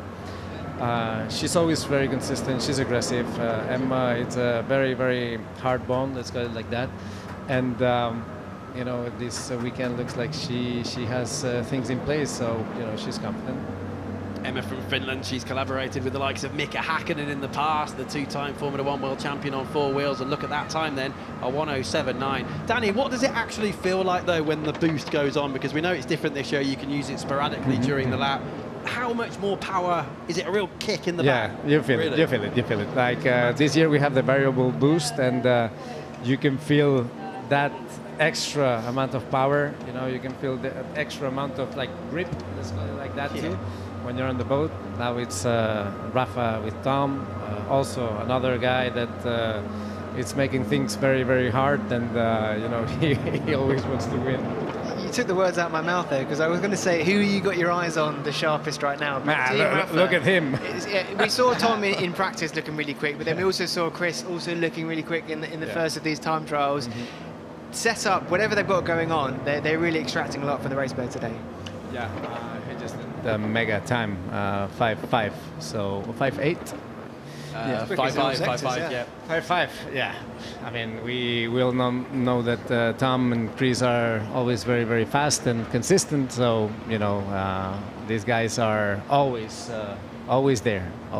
I'm interested to know, Danny, do you have spotters in your team who are specifically watching other boats from your rivals? Well, the thing is that we are limited in terms of people, right? Of the team and all that. So yeah, of course we have eyes on everyone, but our main focus is ourselves for sure. Okay, up to the far end of the course we go now, past the marina there, and just people, a few spectators watching on here at Lago Maggiore. Michael Wilkinson now, you can see those sector times, as we said before. That's a personal best in Sector 1. That's why the S1 text has gone green. Anna Glennon is out there as well. Remember, all of these pilots, they've not yet been out since practice earlier on today. This is the B races now. Bit of a moment there, Saunders, by the looks of things, as Drogba came around the right-hander. Maybe lost a tad. Not too bad, though, into that last corner now. Where are you seeing they can improve, Danny? Because you obviously know exactly what's going on. You've been out there just a few minutes ago. You know, are they struggling? Is it pitching into the corners? Is it coming out? Do they need to be using the boost more aggressively? I mean, I saw Micah that he's been struggling to get in the, let's say, the highest speed zone. He was foiling very good, and at the end he had this little, like, let's call it mistake or cavitation, and in one of those you can lose a second. So imagine having a couple or three per lap, you know, that can be like the end of a good lap for sure. Yeah, we're going to be talking about team tactics tomorrow as well in particular, aren't we? I was talking before, Danny, about the fact that you did your short lap in one of the finals at Dubrovnik on lap 2. Yes. How important was that to get that clear space and get out of all the chaos going on behind? Well, it depends on your situation. All of us, you know, our strategists and our spotters, let's say that they have their calculations and all that, and at the end you're trying to find the best way to have clear water. And it depends if you have someone in front, behind, you're attacking, you're defending, you know, you never know. And we have 6 laps, in the race to be able to do that strategy, so it's not a lot of time. Now, Alula, as you can see with Katie Munning, Saunders, you were saying this earlier on, the pressure's on Katie a little bit because her teammate had that problem earlier on with that miscommunication. So a little bit of pressure here now when you think that we've got combined average times to think about at the end of these sessions. Absolutely, and Rossi White really wanted that chance to get one extra lap in, and a bit of a miscommunication between himself and the team, and they didn't get to do that. So yeah, maybe a bit of a deficit, because he certainly felt confident. Certainly felt that there was stuff to extract from the race bird that they needed that last lap to do to get a better time. So yeah, really all on Katie. So far, yeah, she's sitting basically, yeah, that's fourth quickest in this session so far, out of 4 currently. So about 6 seconds to gain there on Tom Chapin, Team Rafa boat. Yeah, that was a good run, wasn't it? Up to 4th on the combined standings as well, as you can see on the left-hand side when you consider everything we've seen so far. Danny, how much can you actually see then? Because it's a bit of a letterbox, isn't it? Straight out of that screen at the front. You're laughing as I ask this, so I guess is it not very clear at all? It's not very clear. Visibility is very low. Plus, also, you know, when you're fighting or when you're doing a very aggressive turn, when the water kick, you know, like you are completely blind. You know, sometimes that you're fighting on a start and you get to the first corner, the first buoy, 5 boats together, and then you see literally nothing. So sometimes you just have to guess, pray, or whatever you want to do, you know, to get out of there without any contact, you know. And I imagine that's probably where the benefit of your experience, you know, racing with other competitors near you, that sort of second nature of knowing the proximity of people around you comes in to help. Well, we've seen some of my racing, I think, very, very close. I think Dubrovnik was a clear example. Well, also Jeddah. Also, well, I try to overtake in every race if things, you know, are meant to be like that. But yeah, I'm one of those that are very close racing. And sometimes it ends up with a little bit of little contact, you know. Oof, that was a big jump. Yeah, that was a really big jump, wasn't it? Visibility's not too bad at the moment then. Just talk us through it then. Talk us through as though you were on board as we're making our way back towards the end of the lap. More boost being applied. What are you feeling at this point? So this is the last section. You see these yellow buoys. You have to be like super cautious there and try to maintain the boat high all the time. Depends on how you do the corner, you know. You can do it or you can sacrifice. This last buoy, it's quite tough. You see all the water, you know, coming to the screen, and that, you know, as I said before, you need to guess and see. Now what I see is the Tom is coming really quick, a lot quicker than before. Saunders in the meantime, Rafa are flying out there with Tom Chap on board, the fastest first sector of anybody so far. As we look down from the animation, this is the far end of the course now. Yeah, things looking really solid from Tom Chap and Team Rafa. Again, just putting in great lap times, and that is doing wonders for the combined standings, put them in the best possible position later on in the qualifying races. Calm down, Tom. Calm down, man. Like, he was always putting so much pressure, man. Pressure makes diamonds. Yeah, and there we go. yeah, I'm good with that. I'm good with that. But they are like, I would say a word, man, but they are always there pushing. So. Do you think that comes from Another. Rafa? Oh. Do you think that comes from Rafa? Yeah. Well, you look a bit nervous, Danny, just looking into your It's eyes not here. about Look, you've gone down into fifth It's position not about now. being nervous. It's just that there's this fight this year. I'm happy that we have this fight, because it makes things very exciting. And also now some other teams are coming to the equation, and I'm happy to see that everyone, it's they want it, or we want it, let's say. Yeah. So, it makes it really, really exciting. A few of the other teams have been saying your boat sounds quite different. What's going on there? Have you got your Sounds? Yeah, is I the don't motor think in a it different sounds position? different. But you're on board, you wouldn't know. Yeah, I know. Well, but I see with my teammate, at the Yeah, end, that's true. it's not the sound. Sometimes it's maybe the body language of the boat, of the driving style, because also, for example, with me and my teammate, I see differences, right? So, at the end, you see in between drivers on the same boat that there are already differences. So. Look at all the boost being used from Miami as we stream our way over the line, and that is crucial. Look up into that top 5 at the moment. Then remember, at the end of the next race, we've got one more after this for the qualifying time trials. At the end of that, we'll know which 5 are going into that main qualifying race later on today, when the first points of the weekend will be given out, 3, 2 and 1 for first, second and third. Okay, how are Miami getting on? Look, we've got some personal best times coming in, Saunders, as we look at our timing screen. She's put a great first sector in there. A little bit slower in the second sector. See if she can make it back in sector 3 and move up the timings a bit. Okay, we're going to find out in just a few seconds' time up towards the end of the lap. Danny, anything surprising you particularly? I guess this is the first time today you've had a proper look at the TV screen, Yes, isn't it, to correct, actually see what's going on? Yeah, I mean, watching it from here, it's a lot better because you have, of course, the images, you have timing, and you can see where people do or not mistakes. It's nice to see the body language of the boat. Here we have to analyze a lot.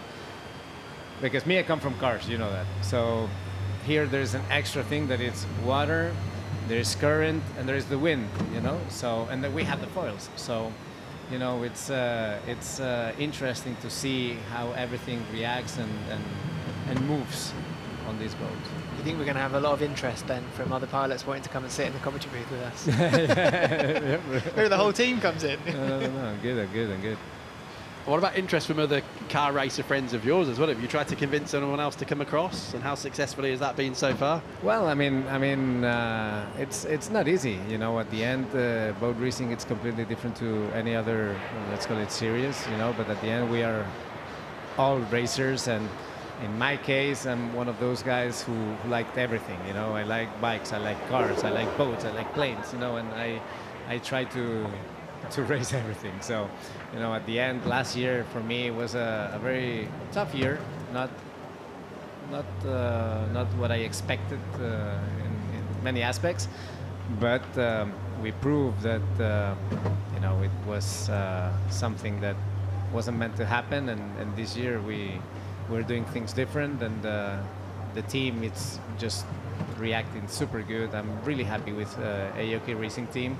Like, everyone is just a big family, and all together we're making this happen. So I'm very, very happy. And we know you're a music man. You've got your headphones around your neck right now. You've got our headphones on, but your music headphones around your neck as well, which we always see you wearing on Instagram. I mean, Steve's a great character as well, by the looks of it. Yeah, he brings a great vibe to the team, and not only to the team, like himself. Himself is such a character. And I think that his energy, it's contagious. You say contagious? Yeah, so, you do. Yeah. You certainly do. Drogba over the line then. Where are they? They're second at the moment, but third on the combined time. So I'm saying second for this session, but third on the combined times. Danny's making his way now back across. Thank you very much for popping in, Danny. I know, he's making the gesture of throttle on because he wants to go and see how they get on for the rest of this one. So thank you very much to Danny Kloss, and good luck for the rest of the weekend.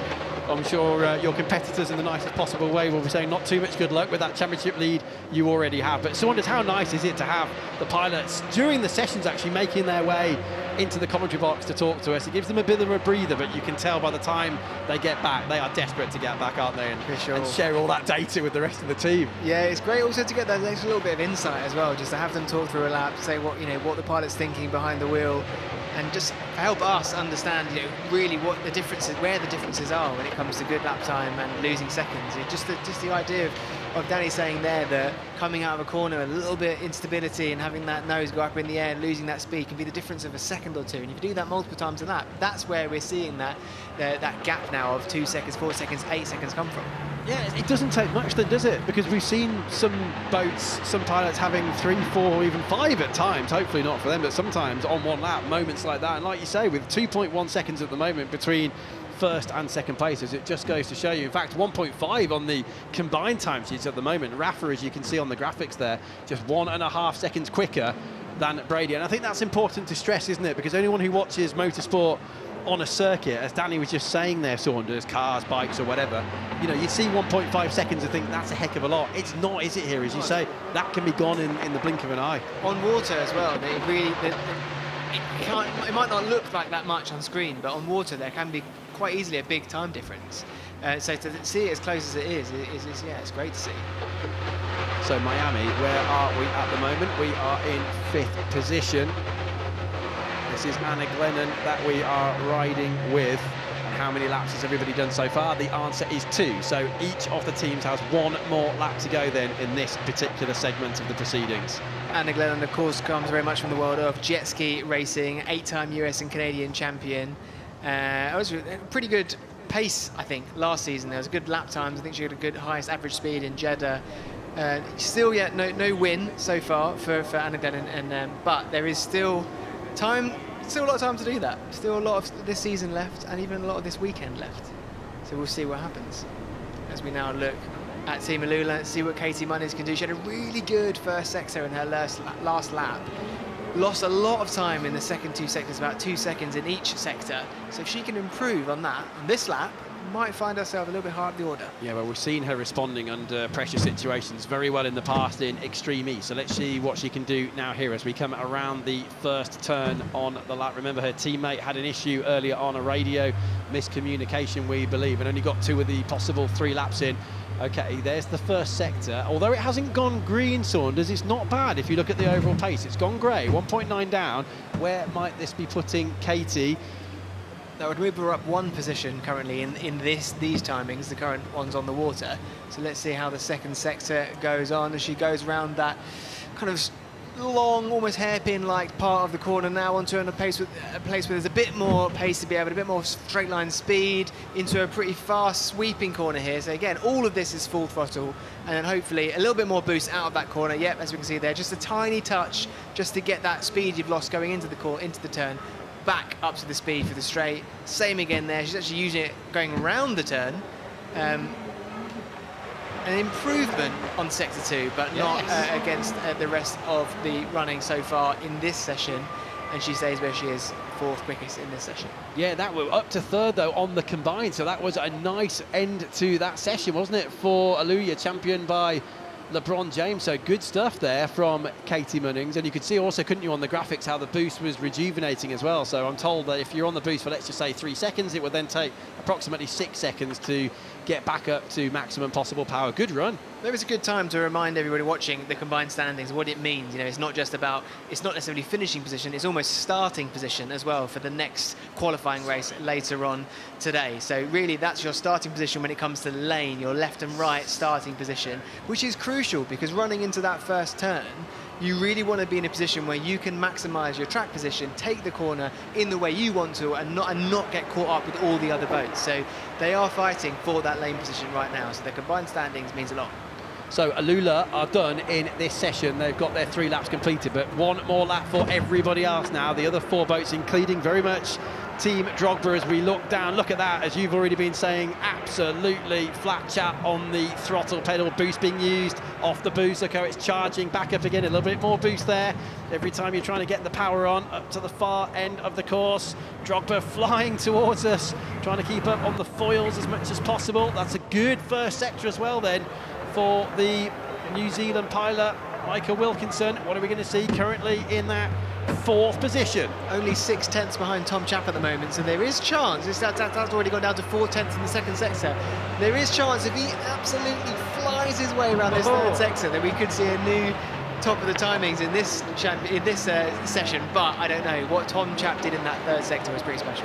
Well, he's got a little bit of boost left. He's used it over the line. What's he done? Up to 2nd place. Well called. That was a really, really good run, and only 7/10 of a second down on the fastest time of these qualifying time trials so far. Miami next as we look down. That was a great run though, wasn't it, for Wilkinson? He was already smiling yesterday. He'll definitely be smiling now. Great job from the team there, and then Michael, a bit splashy there from Anna Glennon. Not exactly the sort of smoothness you want, but there's still a lot of this lap left to try and make back that time. She's currently just over 1.2 seconds down with 2 sectors to go. But yeah, back to Drogba, Team Drogba. Great job from Michael. Rafa are just starting a lap, so Team Rafa now, overseen by the Grand Slam master himself, Rafa Nadal. They are starting a lap now, but we're looking at Miami. There's Rafa, look, down into turn 1, and Miami are at the end of the lap. They are 5th, as you can see on the left-hand side of the screen, on the combined time sheets. We're not expecting an improvement this time for Anna Glennon, and we don't get an improvement this time, but crucially, though, they're just about on the cut-off, aren't they? They're on the bubble there in 5th place on the combined time sheets. Now then we turn our attentions to Tom Chapp and Rafa. Here they are. What's he done? Let's see how he takes this turn, because it's probably the hardest part of the course, just making sure that we carry that speed around that set of almost 3 turns, that one long, almost hairpin, into this straighter bit of the circuit. Use that boost to your advantage, keep up on the foil, keep balance, carry as much speed through every turn you can. Again, using that boost out the exit of the corner, out the turn, seems to be working really well, almost more so than using it on the straights. And we're just seeing how they're making the most of that boost to minimise any time lost in the turn. And what does that do? It's a best, a purple in the sector 3, so just improves his time slightly. But overall, 6/10 or so off his previous time. Yeah, like you say, it was an excellent run to the line. So we would have learned something there. I think he saved more boost, didn't he? I've been watching that than on previous laps. So you can see he's turning now to get back to the launch zone, and we have just 1 boat to go now in this particular session. 3, 2, 1. The clock hits 0, and we are looking down on Emma Kimmelainen for Team Brady. So what are we going to see? Look out! See how much that was on the left-hand side that time, Saunders. Much more so than on previous laps. I think she's lost some time there. I think I'd have to agree with you. I mean, they tried to do everything they could to get as clear of a course as possible. You leave it to literally the last second before starting the lap, so there's no interruption whatsoever. But now, can she make the most of it with the lap times? Looking at the first sector, it's a couple seconds off the pace of Tom Chapp so far. Let's see what she can do in sector 2 and 3. Boost all the way down to 0, look, and now off the boost that'll start charging back up again. We're coming out of the 2nd sector and into the 3rd, around the yellow smart marks, now into the last corner. This is the team that are currently 3rd quickest overall, with just the 2nd group to go in this B qualifying time trial here at Lake Maggiore in Italy. Over the line we go. Are we going to see a change? I'm not sure we are, and no, we are not. For Brady. Not the end of the world though, is it? If you look at the overall position, the team, look at all the data there that they are surveying, as well as the TV pictures that we're all watching too.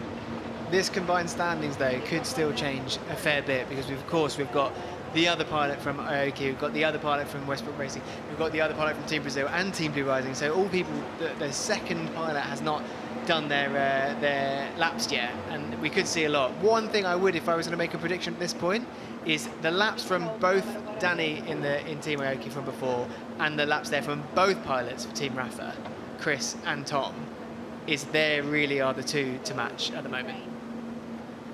Yeah, they just seem so confident as well, don't they? Even just chatting with Danny here in this commentary box just a moment ago. Katie Munning's making her way back in, and let's see if we can actually get a chat with her. Katie, the pressure was definitely on there, but from what we could see, you were responding very well indeed. Hello, can you hear me? I'm out on the water.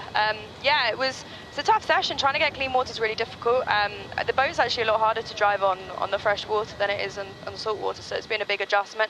Not feeling too happy, to be honest. We're normally a bit more on the pace than this, but I feel like I've pushed as hard as I could today. I thought the time would be better, so I don't know where we can improve, because it felt like pretty good laps, but it's a long race ahead and it will be completely different when we're side by side. Yeah, it certainly will. Thank you very much indeed, Katie. Good luck with the rest of the day. Katie then making her way back in. Interesting what she was saying there with the difference of fresh water. We've been on saltwater venues so far this season. I can see what she means, because you look at her timings. The first sector is pretty competitive, with barely a tenth of a second slower than Tom Chaps. Same with the third sector. It really is that middle sector, that sector 2, where she's losing the most amount of time. But we are talking about small margins here, At that point, we're talking 2 seconds behind Tom Chap, which is very easy to lose when it comes to just losing balance or getting off the fours in certain turns. Okay, so overall then, we're just one more of these heats, if you like, to go now, and it'll be 4 boats, of course, won't it, as we saw before. We do still have Rafa ahead of Dropper, but we'll not get too excited yet, because the combined times will come up at the end of the next activity out there on the lake. This is just the moment. I mean, the temperatures inside the cockpits must be absolutely amazing, Saunders, and they get back now and you see everyone just trying to cool down as much as possible. Must be tempting to want to jump in the lake, actually, at this point, because, I mean, it's hot enough outside. I know the humidity's dropped compared to what it was yesterday, but what is it, 70, 80 degrees, I think someone was telling me yesterday, when they're actually inside the cockpit and out there on the water. That's incredibly hot, isn't it? There's no question that this is a battle of attrition as well as it is a race as well. Dealing with those temperatures inside, trying to keep your cool, literally, whilst when it comes to the races, battling other race birds around you. Yeah, certainly challenging. And they know now they have just, 24 minutes or so to go. Teams just now charging things, cleaning up the cockpits, doing whatever they need to do to get everything into position for the next pilot to step in. The running order at the start of the day was determined by championship positions, and indeed the positions they're in here down in the launch zone. But then as we get towards the next phase, they'll be choosing who goes first, and that's all about timing right through to the final at the end of Saturday here at Lago Maggiore, because you want to know, of course, who you want in final 1 and final 2 if you're lucky to get to that stage in the proceedings. There's the hands device there, as it were, attached to the back of the crash helmet for Maggiore. We saw her on the phone, didn't we, earlier on, and we thought she might be chatting with Danny. Danny has since been with us in this corridor. It's a bit of a collision with the camera there. That's the most drama they've had all day so far. Talk about getting up close and personal. That camera couldn't have been any closer. Talking about, I'm not going to make a pun about talking any closer and close and Danny Kloss. No, we're not doing that. I'm better than that. What we are going to talk about is Save it for later. We're going to talk about now is matching the performance. Yeah. Because can she match the performance of a teammate who had an incredibly quick running in that session just a little while ago? Really, as I said a second ago, I think it is Team Rafa, Team Drogba and Team Aoki. They're really setting themselves above the rest, I would say, when it comes to at the moment. For Maggiore, though, it must be so nice knowing Danny's put in such a competitive time as her teammate. The pressure's still there, of course, but not quite as much knowing, that you're on the back foot. Katie, for example, had a slight similar situation to that then, didn't she? Knowing they had to gain a little bit of time after that issue for her teammate earlier on. I mean, if you've got confidence in the race bird and the boat, then you've got confidence in yourself. It's pretty much a match made in heaven, because you go into that cockpit knowing that there's nothing feasibly stopping you from putting in a good time, because you know it's possible. So as long as you back yourself, then it's all on the cards. Just looking across the water then here at Lago Maggiore. As we said earlier on, this really is a homecoming in some ways for the series itself, because all of the development of the race birds was done here at the end of 2023 when the journey began. And there's no wonder people are out there with their swimming trunks on and in the water. Look at the far side of the lake there. Almost 32 degrees Celsius here in the north of Italy. But thankfully, we're all pleased here that that humidity has dropped down to 43%. It was a lot hotter here this time yesterday and indeed the day before. And then there was a pretty big thunderstorm and it washed everything out and it cooled everything down, thankfully, for anyone working here, which was a major relief. As we look down on the launch zones, are we missing one of the race birds in there? I don't know whether someone's just having a check done or on their way back in now. But we've got one more race to come in the qualifying time trials here, and then we know the running order for later on for the qualifying races. this is the situation for Group 1 combined look. As you can see their time trial result on the right-hand side of your screen, with Rafa leading the way. That impressive lap from Tom Chap that Danny Kloss was talking us through when he was in this commentary box earlier on. So this is only Group 1. They are the only group so far to have done their A and B races here in the qualifying time trials. So there's their best times so far and the combined time so far, but we still have the other group to go, Group 2. They've had their A race, but they still need their B race, and that's coming up in just over 12 minutes from now.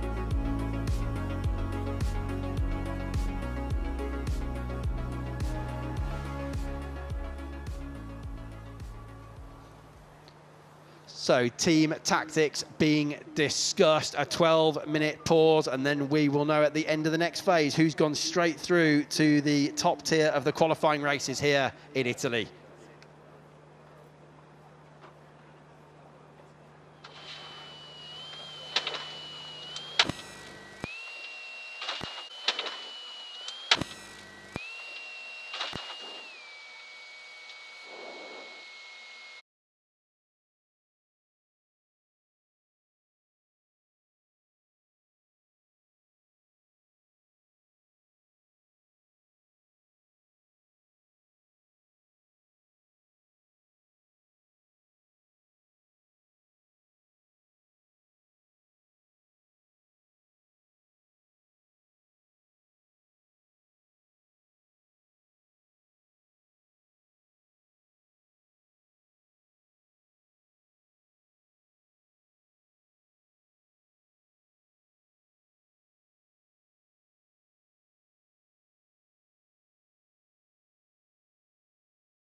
That Rusty went home with Katie, but I don't think so. I don't think so because Rusty was kept trying to call me. Did he? Yeah, he kept facing.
that's interesting. She was saying it's harder to drive, and Rusty was just saying it's faster here. It's different, he said, and it feels like they're flying. Also, Lucas, where did he go? Yeah. So yes, Alula dropped the side. Okay. Anna.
Here we go again then here at Lago Maggiore in the north of Italy. It's round 4 of E1 for 2025 and things are really hotting up now because in the next few minutes we will have the final of the 4 qualifying time trials to know which of the 5 teams has gone straight through into the main qualifying race later on today when the first points of the event here will be handed out. It'll be 3, 2 and 1 for first, second and third places. But for now, let's get those combined times sorted out with the averages.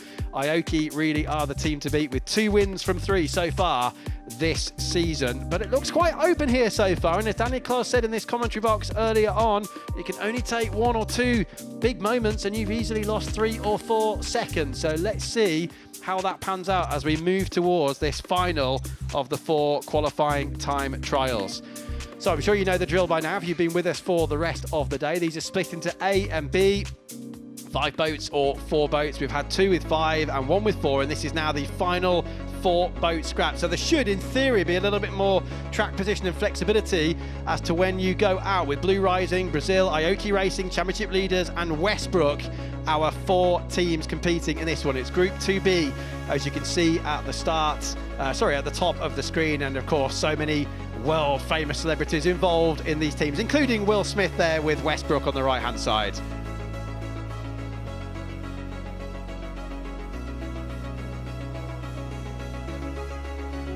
Well, I'm delighted to say that Katie Munnings has joined us in this commentary box, and even more delighted to say, if you don't mind me saying, Katie, that you brought a nice hand fan with you as well, because it's hot out there. I did. You know, I was using that last week in Jakarta, and yeah, I needed it even more here. I thought Jakarta was hot last week, so this has been quite humbling being here in Italy. You've got to change quickly, by the way, because we were talking to you from the boat just a few minutes ago. I know, it doesn't take me long to get out of that race suit in this heat, I'll tell you that. Yeah, it must be so uncomfortable. Saunders, we were talking about that before, weren't we? I mean, what is it, 70, 80 degrees or something in the cockpit there? Yeah, it is absolutely shocking. Luckily, we've got some fans that the mechanics kind of plug into us before we go out, but as soon as you close the lid, you're on your own. And this is the hardest session, I think, for heat, because you've got 20 minutes out there. You obviously want to use the most of it because you want flat water. So this is the biggest challenge, I think, for us as drivers. Normally, you're only out there for 10 minutes or so. Let's get a little bit of a situation report, because as you got into the race bird, there was 1 lap less than you could have had from a team perspective to get that all-important data. How was it out there? Yeah, Rusty just said he only needed 2 laps to set his time. That was it. No, he was frustrated. He wanted to do 1 more, but obviously a comms delay there meant that we didn't get that in. But he still set a really good lap, so happy with that. So was that a technical problem, dare I ask, or a human error, or do we know? Radios. Yeah, the old communication. Right, okay, well, hopefully you can get that sorted out. And everyone would have timed this. They're all going for it, aren't they, here? This is a dramatic nightmare. start. This just shows you the importance of this session, Greg. You know, this is ultimately what's going to enable you to get into that qualifying race where points are up for grabs. How do you enter the course then, Katie? Have you timed how long it takes to get to the line to make sure you're on full power when you get there and don't have to back off? There's obviously permission involved as well, isn't there? There is, and it depends race to race. So last race we were getting permission individually. Here, everybody's being given permission at the same time, so it's a bit of a drag race. You've obviously got your spotters on the land that try and anticipate who's leaving, and everyone wants this calm, flat water. You can just see how much a difference it makes in the timings. Even if you've got 1 boat on the lap with you, you really feel it when you get halfway round. So it's unusual to have a fight like this, because normally you can see in your cameras and someone would have backed out, but you're not allowed to back out if you've passed that milling buoy. So they're going to be a bit annoyed then at this point. I mean, look at Aoki coming up. They're obviously losing time, aren't they, in the wake here as we look back from Westport. There's our championship leaders on the right-hand side of your screen, and they're going to switch around here, aren't they? Or are they? No, not yet. Oh, that was super close to that smart mark as well with the inside foil there. Yeah, it's obviously you can see how much they've dropped back. I mean, compared to Blue Rising out front. You can bail on laps, so if you go the wrong side of those yellow buoys. We saw Brady do it in Q1. We didn't think that you were allowed to, but they seem to have done it. I don't know if that lap counted or not, but I would have probably done that in that situation and just started again. Well, let's see. Has everybody gone now? Or, yeah, they have. They have all gone now, but 3 of them all went together, didn't they, at the start, right at the very start there. But like you say, I guess once you've started, you can't really back out of it, can you, at that point? Yeah, I mean, those lap times are not going to be what they want at all. They've got 2 more chances, but I think at the beginning of a session like this, it's so stressful. Everyone thinks they've got to go and get a lap in, and you do, but actually towards the end, everybody has a lot more time to use than you think. Where are the most challenging parts of this course? Because we saw yourself, you had a really, really strong first sector, but then it's a little bit off in the second and third. Is that where most of the challenge comes? To be honest with you, it just depends on like your boost usage, because we obviously get this boost that reloads when you're not on it, and then when you're using it, obviously it's counting down. And the problem is, if you have a sector where you want to lose a lot of boost and then you fall off the foil, you've also used your boost. So to recover, you haven't got boost for the next sector, so it's not ideal. So on a circuit or course like this, where there is minimal long straights, do you find that boost becomes a little bit more advantageous using it out of turns as opposed to on that one kind of straight we have? Yeah, it depends how your balance is. There's no point in using the boost if your boat can't handle it. So then you'd want to be using it at slow speed. If you can use it at high speed, then great. But often, I mean, down here where you can see Brazil hitting, there's quite a headwind coming into there, and that's quite a challenging corner for us. But yeah, I think this course is difficult because you have some much tighter corners as well, so your minimum speed drops a lot, and then it takes a lot of acceleration to get back up to speed. Also, even to find the grip to turn in tightly with these foils if you're running at quite high speed is difficult, and sometimes when you see the outside foil give way when the boat's running quite high, it's just because you haven't got the grip to turn in. Right, we did see that, didn't we? Saw it earlier on in some of the other sessions. This is a surprise then. Look at these combined standings now that everyone's had a pretty fair amount of laps, one done in this particular phase. But look, down in 9th place on the combined standings on the left-hand side of your screen are the championship leaders, Aoki, and that is not what we expected, to put it mildly, at the start of the day. It's tight though on the times. I mean, there's still a lot of time to come off that. You know, we're looking at almost 15 seconds difference between what we've seen in other sessions so far. But Katie, you would take it right now if things were to end this way, wouldn't you? Because at least you'd be in that point scoring opportunity. Yeah, you do want to be in the point scoring. Well, even just being into the first quali race, you want to be in there. It just sets up your weekend easier through the group stages. I think here, especially on this track, I know that we've got that kind of wide first and second turn because we're not using the chicane, but it is so short, the run into the first corner, that to start from the outside and try and go around the outside, I think would be quite difficult. Oh, you can hear the bottom of the boat there, the hull, can't you, bottoming it out. That's Virat Kohli's team, Blue Rising. Okay, we're on board then, Katie. Just talk us around what you're actually feeling at this point. Can't see that much at some points, but what are you feeling? Well, most of the time you're just praying that the foil keeps grip. Yeah, here you're looking for corner exit and you're adjusting the trim. You don't want to be too high because you fall off the foil. You can see they're quite high at the minute and they're obviously on a quali lap, so you take a lot more risk than usual, but he's kind of straight line that first entrance and V-start that corner, which is important. You don't want to do 2 corners there. Looking at the graphic that was just previously on screen, you can see the amount of trim tweaking that's going on. Within some teams, there's a lot more than it is with others. If it's just the odd point here and there, would that suggest that their overall balance is in a better place? I mean, it's difficult to say because if you trim up a lot, you get back up on the foil quicker effectively, so then you're going to be accelerating faster. You've got less hull in the water. But then the problem is that you have a lot of trim down to do on the I mean, they've completely, like, that's an exact case. You know, they've been super high on the trim. They've tried to turn in, super negative on the trim as they've turned in, and then that inside foil sinks. And then it's really hard to get it back up. You'll be trying to trim up really quickly to get that foil out of the water, but you just lose so much time when the hull's in the water like that. A huge amount of drag there. It almost became a submersible just temporarily for a second there, half underwater. Although these look like they could go underwater, don't they? They're very sleek. Yeah, I mean, it's difficult because the margins are so fine. You know, and even the trim, when we talk about hitting these paddles, it's 0.1 of a degree each time. It's so fine. It's really not a lot in it.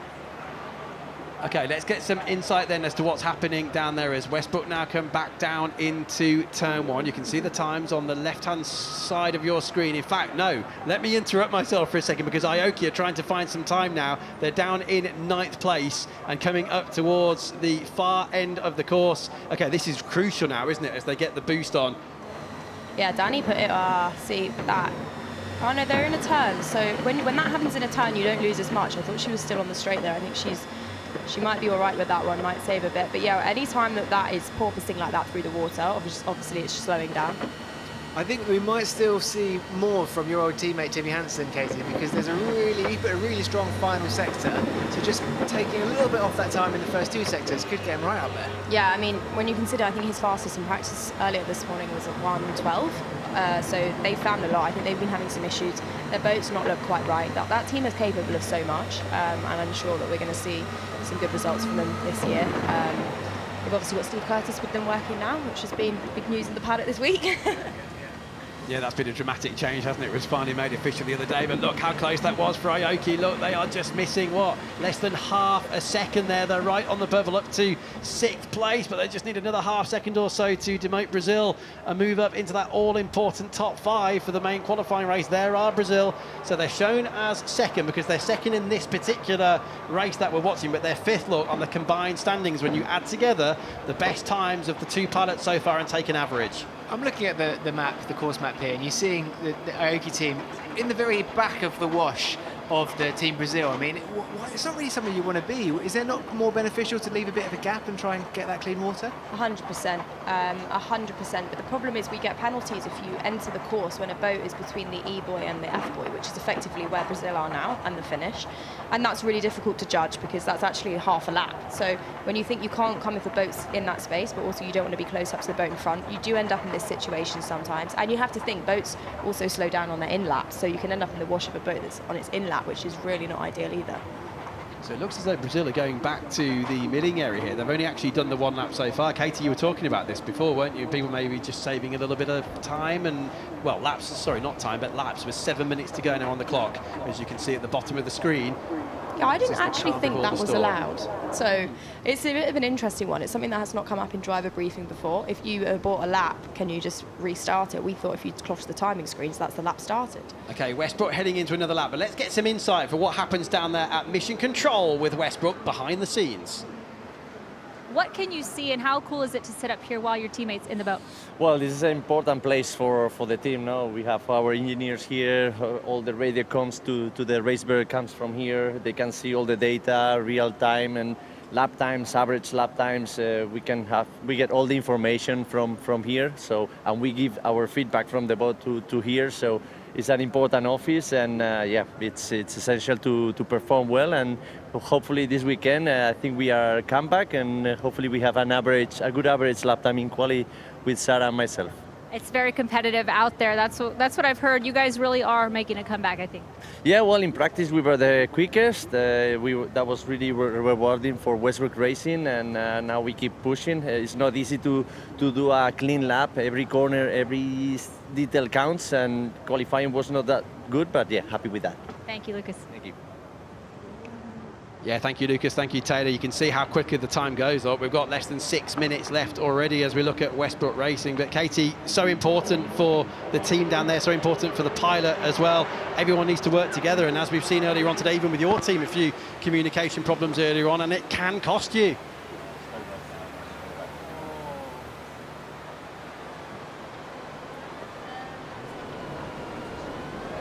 Yeah, yeah.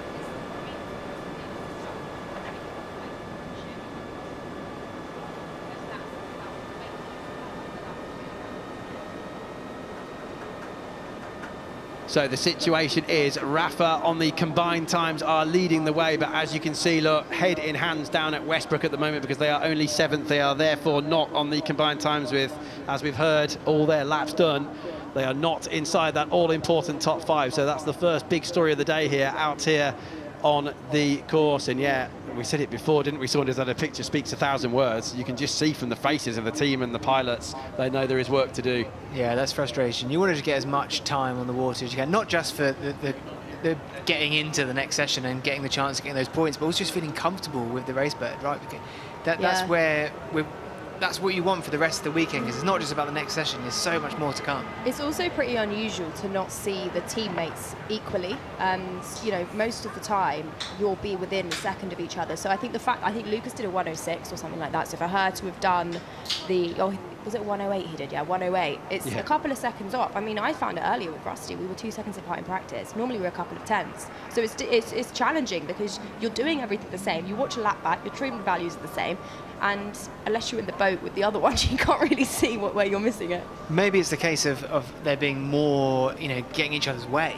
I think it's very fine water condition that is absolutely trying to nail it into the corner there for Aoki. That was pretty aggressive on turn in, and that just costs you so much when you've got the trim too high through a corner. I mean, you get greedy because you want the acceleration on the exit, and sometimes it works. Sometimes it looks bad and it's not that slow, but this I think is quite slow. I mean, they're looking at the combined standings now, aren't they, Greg, and going, how are we not in currently that qualifying race 1 where points are up for grabs? We've got to push, maybe a little bit too much. And it's not going to be enough, is it? Look at the time so far. They're in that 6th place. This is absolutely crucial for that top 5 for the main qualifying race later. And look at that, the championship leaders. That is the last thing we're expected coming here to Lago Maggiore. This is Westbrook team about to start their debrief. Would you believe it? Aoki by what, half a second, 0.4 of a second. As you can see on the left-hand side, they've not gone through Saunders. It's completely unexpected. Even looking at practice and chatting away with Danny in this commentary box earlier on. This is a replay of Westbrook just a moment ago. Now, are they taking on water here? Oh, it looks like it. No, that's just where you hook a foil in. You can see how deep that foil goes in, and then that's just a trim in the wrong place. You can see how nose down the boat is there. So then water obviously filters a little bit in through the canopy, but that's not a boat problem. That's a driver thing. Okay, right. So that's just a bit of insider radio there, slight onboard camera there with Sarah Price. But so that's essentially when you're trying to effectively brake into the corner, you're changing that nose position in order to get that traction back, and you've just done it a bit too much. So yeah, technically when you're coming down a straight, you need to be trimming down, otherwise you get to the point where the boat is flying at too high an angle, you can't control it, and then you have no grip to turn in. But as soon as you turn in, you need to get the trim up, otherwise the foil just gives way, because the foil creates so much drag, it's like just pulling a handbrake on, and then unless you give that inner foil a bit of support and trim the engine up, it's just going to collapse, and then you could just see it got stuck, and that's when you see the big spray come over the top. And it's good for hook turns, but if you're doing a wide turn like that, it just drags you down. And that's why you get Katie Munnings in the booth. Look at that insight. Absolutely love it. Okay, let's see what if Team Blue Rising are listening into the commentary. I wonder. They are down in 8th place at the moment. They've got one more lap to go. Here they are. You can see the blue foils either side, and they'll get going any second now. Look, they've not got too much time to go. John Peters, we're on board with. Strong Tash. Strong Tash. That really looks the part. And let's see if he can race the part or drive the part. Thing is, he'd have to put in such a strong lap, because I think Sarah did a 1:09. They're currently 3.3 in combined standings down, so it's going to have to be a lightning lap from him. Yeah, exactly. Like you say, 3.3 down. So it was a 1:11.3 we're just hearing from Sarah. So any second now he'll get going with 1 minute and 12 seconds. There we go. Drop it and away for John Peters. Okay, this is absolutely critical now. You can see he's on the boost, that green bar on the graphics there underneath the team name, and away we go then, Saunders. That first corner is going to be absolutely critical. Here comes the first turn now. A big job on his hands, but this man has more speed records on water than anybody in history. So this is now the time to dig deep and find that speed. He needs another one then. He needs another record, doesn't he now? What's he done so far? Well, that's a promising first sector. Look, he's inside. We've got some mini sectors out there as well. That's why it'll keep changing all the time. Katie, how's it looking so far from where you're sat? Yeah, he's got a lot of boost available. I mean, he's using a lot on this back straight here, but on the first straight, he barely used any boost and just kept it stable on the foils, which is, I think, a really good tactic. Here, that will have cost him time, is into the top corner.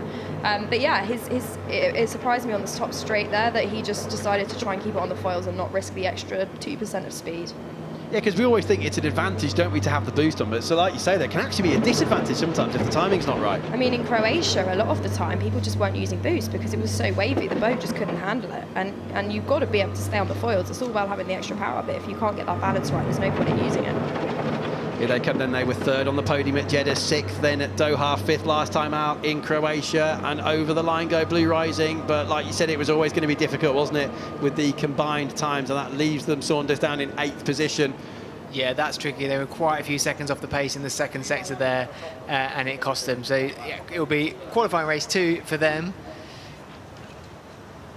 I'm just wondering whether Miami have some sort of problem, because they've only done 1 lap so far, and I don't know whether they've actually withdrawn from the rest of the session or whether we're going to see them in a moment, but they're down in 9th place on the combined timing screen. So I think Miami were out with us. Oh, they were out before, sorry, You're my talking apologies. about Brazil, though, because I've been thinking the same. I am talking about Brazil, sorry, yes, I'm calling them Miami. It's Brazil, they've done 1 lap so far. I'm wondering, though, because Timmy's just put in a 1:07, obviously his team are going to be telling him that that's very competitive. Yeah. I'm wondering whether he was just sacrificing his second lap just to sit there so that he gets the perfect opportunity to go for his 3rd lap. Well, let's see, because the checkered flag's out, so yeah, we'll have to try. Yeah, it's just come out now, so we're just trying to find out what we're going on there. That's why we're confusing ourselves with checkered flags and teams. But yeah, that was a strange one there with Brazil, because do you remember earlier on, Saunders, I said I thought we were missing one of the race birds when we were looking down, as we are now. Maybe they had a problem already before, and that problem has come back to haunt them. They have, because when I saw Marit, when she got out of the boat after her qualifying, she said that it was quite stressful because they basically started it on the crane where they were trying to fix something on the boat, so I'm wondering if he's had an issue. Either way, though, still impressive to do that with just 1 lap out there, 1 flying lap out there. That's Timmy Hansen style. That's Timmy Hansen. Yeah. Yeah, but let's just hope they can get whatever that issue is sorted out for the main qualifying races when those points are up for grabs later on this afternoon. I want to know how you get the job on the jet ski. Looks like great fun. There's some RNLI guys from the UK. Yeah, they're really cool guys. Tap them up later. Yeah, that must be a good thing to do, actually. It's hot, though. Quite hot and uncomfortable out there today, isn't it? Everybody back in there now. This is the debrief. What are you doing then, Katie? You've come back in. Let's say you were the pilot at the end there. Do you go straight to your teammate, or do you go to the technicians? Have you already had a good chat on the radio before you even get back? My first port of call is the ice box that we've got. I'm just throwing some of that on myself. There's Timmy just talking about the boat porpoising. Obviously, I was his teammate last year, so I know a lot of what he's saying just by his hand gestures. I've been his teammate for the last 4 years on land as well, so I know him very well. I know they were struggling earlier, so that was a mega lap from him. But yeah, it's all about now turning it around for qualifying. It's a completely different kind of race now. This was all about one lap pace and using the boost as much as you can on that one lap. If you drive like that with boost in a race, you're basically going to have nothing for the second lap. So you've got to change your margins now and focus your boat setup to be able to drive in the wake as well if you don't get first into the first corner. And sure enough, as we saw there, Brazil were by the crane, so clearly that problem they had earlier on came back to haunt them. But as we've said, at least they're into that crucial combined top 5 for the main qualifying races that are coming up later on. Rafa then, once again, they always go so well, don't they, in these qualifying time trials on the first day of the event. Drogba 1.4 seconds down for second place. Then it was Brady, Alula and Brazil, despite some issues there with that last gasp effort, still in 5th place. But the big news there, Aoki, they were 9th, weren't they, until the last knockings of the session, just jumping up into 6th. But what, half a second? They've just missed out there on getting into the main qualifying race. That's really, really crucial now for this 2025 season, with the current championship leaders not getting through into that top 5. Saunders, conditions still ideal, I would say. We've not had much change at all, have we, across the day so far? As you can see from the trees, no breeze at all. It almost feels like it depends on the angle, because certainly these kind of water angles, it makes it seem like there's a little bit more of stuff going on the water. But yeah, from the higher angles, it looks much more easier conditions and flatter than what we've seen so far this season. Taylor's got the latest for us on the grounds. Here with John Peters, he's just took the race suit off. Obviously, it's incredibly hot in that boat, but how was your run out there? Oh, it was okay. We had a really nice selection there at the end. We set up with a really clean lap, nobody else on the course, and fortunately, Sector 2, I didn't quite nail it the way that I needed to, but we won that session, but overall, we didn't do as well as we wanted to. Sarah, come on in. Yes, come on over. Obviously, it's a teamwork, right? Combined scores. So what does it mean? What do you discuss between your runs? Absolutely. I mean, between my run and JP's run, I have a lot to learn. So we're glad we have data to now go and figure out where I can improve to catch up to JP's time. And now, I mean, we've always shown in the past from Jeddah moving on up that we're better racers than we are qualifiers. For sure. So it's going to be an exciting quali race. So we're ready for. There you go. Thanks, guys. I'm going to make my way over to your competitors. Team Blue Rising is over here, but I'm going to make my way over to their teammate boat over here, Team Brady. And like Team Blue Rising was saying, it really is all about racing, right? These are qualifying runs, but when it comes time to race day, anything can happen. But this is where we're at right now. Emma, here we go. We've got lots of cameras around us. We can pick and choose, exactly. But I was just talking to John over there. What's the difference in your mindset between qualifying and then race time? Well, I'm used to the qualifying format from Formula Car racing. So it's, then we have obviously the qualification race, which is a new format, I guess, to all of it. But that's like an E1 thing. It's always, pressure on that specific lap, but then you have 3 attempts. So, anything can happen even though you don't succeed in the first one, for example. The pressure's always on. Do you feel the pressure with your teammate to teammate as well? Of course, there's always pressure. We want to, perform as well as possible. Right now, we're having some issues with the boat. That's why it's not here, and we're trying to actually recover it. And I have no clue how the whole qualification went in total because we're just focusing on getting the boat back on the water. Any insight as to what's going on with the boat yet? No. That's okay. All right. Well, best of luck with preparing the boat. Thank you. I'll tell you one thing, there might be a problem with the boat, is it's currently trying to be a plane half the time, I think. Yeah. Really taking off out of that wake. Yeah. Well, traffic was proving a problem there. We were just having a chat about that as well, weren't we, as we were listening into the interviews there. And thank you again, Taylor, for those. But traffic, it just goes to show, doesn't it, how crucial track position is. Remember the start of that one as well, when 3 went at the same time, Saunders, and that caught a few people off guard, didn't it? Of that, there is no doubt at all. Just think of where we are in this corner of the lake. We've got edges all around this course map. So all of that wake, all of that ripple effect that's coming off the boats is coming back off the shore as well. So you're kind of getting this long-lasting unsettling of water that you don't get when it's a clean running at the start of a session. And there was, all of them going out pretty much at the same time. That cost them. So later on, we will get the qualifying races in an hour, less than an hour from now, and that'll set the seeding for the group stages tomorrow. But for now, this is the situation heading into those all-important qualifying races. We've had the stage races, as you can see for yourself, 5 and 4 riders respectively, and then what they've done with the graphics on the right-hand side of your screen, they've taken the 2 best times. So the best time for your female pilot and the best time for your male pilot, put them together, create an average, and this has given us our top 9. But critically, Aoki Racing will not be in that top 5 main qualifying race later on. The reason I mention them, they are the championship leaders. So less than an hour from now, the main qualifying races will commence here at Lago Maggiore, and the first points of the weekend will be given out. This is round 4 of the season. We'll speak to you shortly for the UAM E1 World Championship of 2025. See you in a bit.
You're right.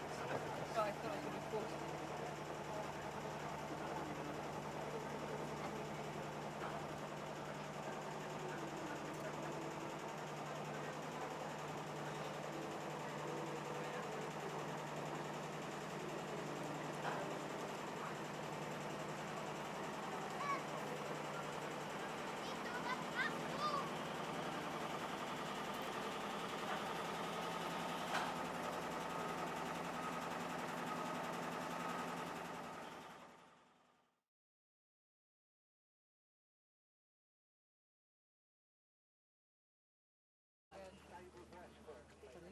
Good talker, Katie.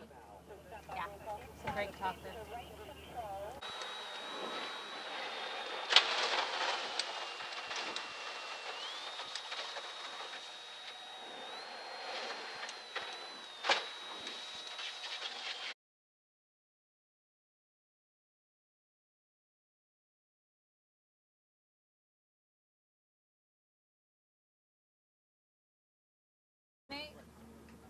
Oh, I don't know. He said your teammate Timmy Hansen. I think he maybe was talking good. She's a good talker, Katie. Yeah, she's a great talker.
man, sorry guys. I was sticking to the water that last time, but yeah, I definitely need to find some pace. That's no problem.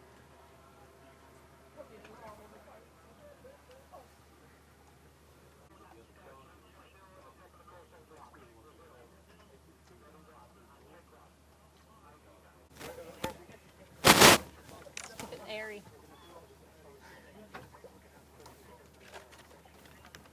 Oh, shit. I'm not happy with those times. But I think also it's after a lot of is Problem after problem. yeah, but at least now we're kind of in the ball before we have. Because I was at the first lap low on the trim and then I was playing on my other lap.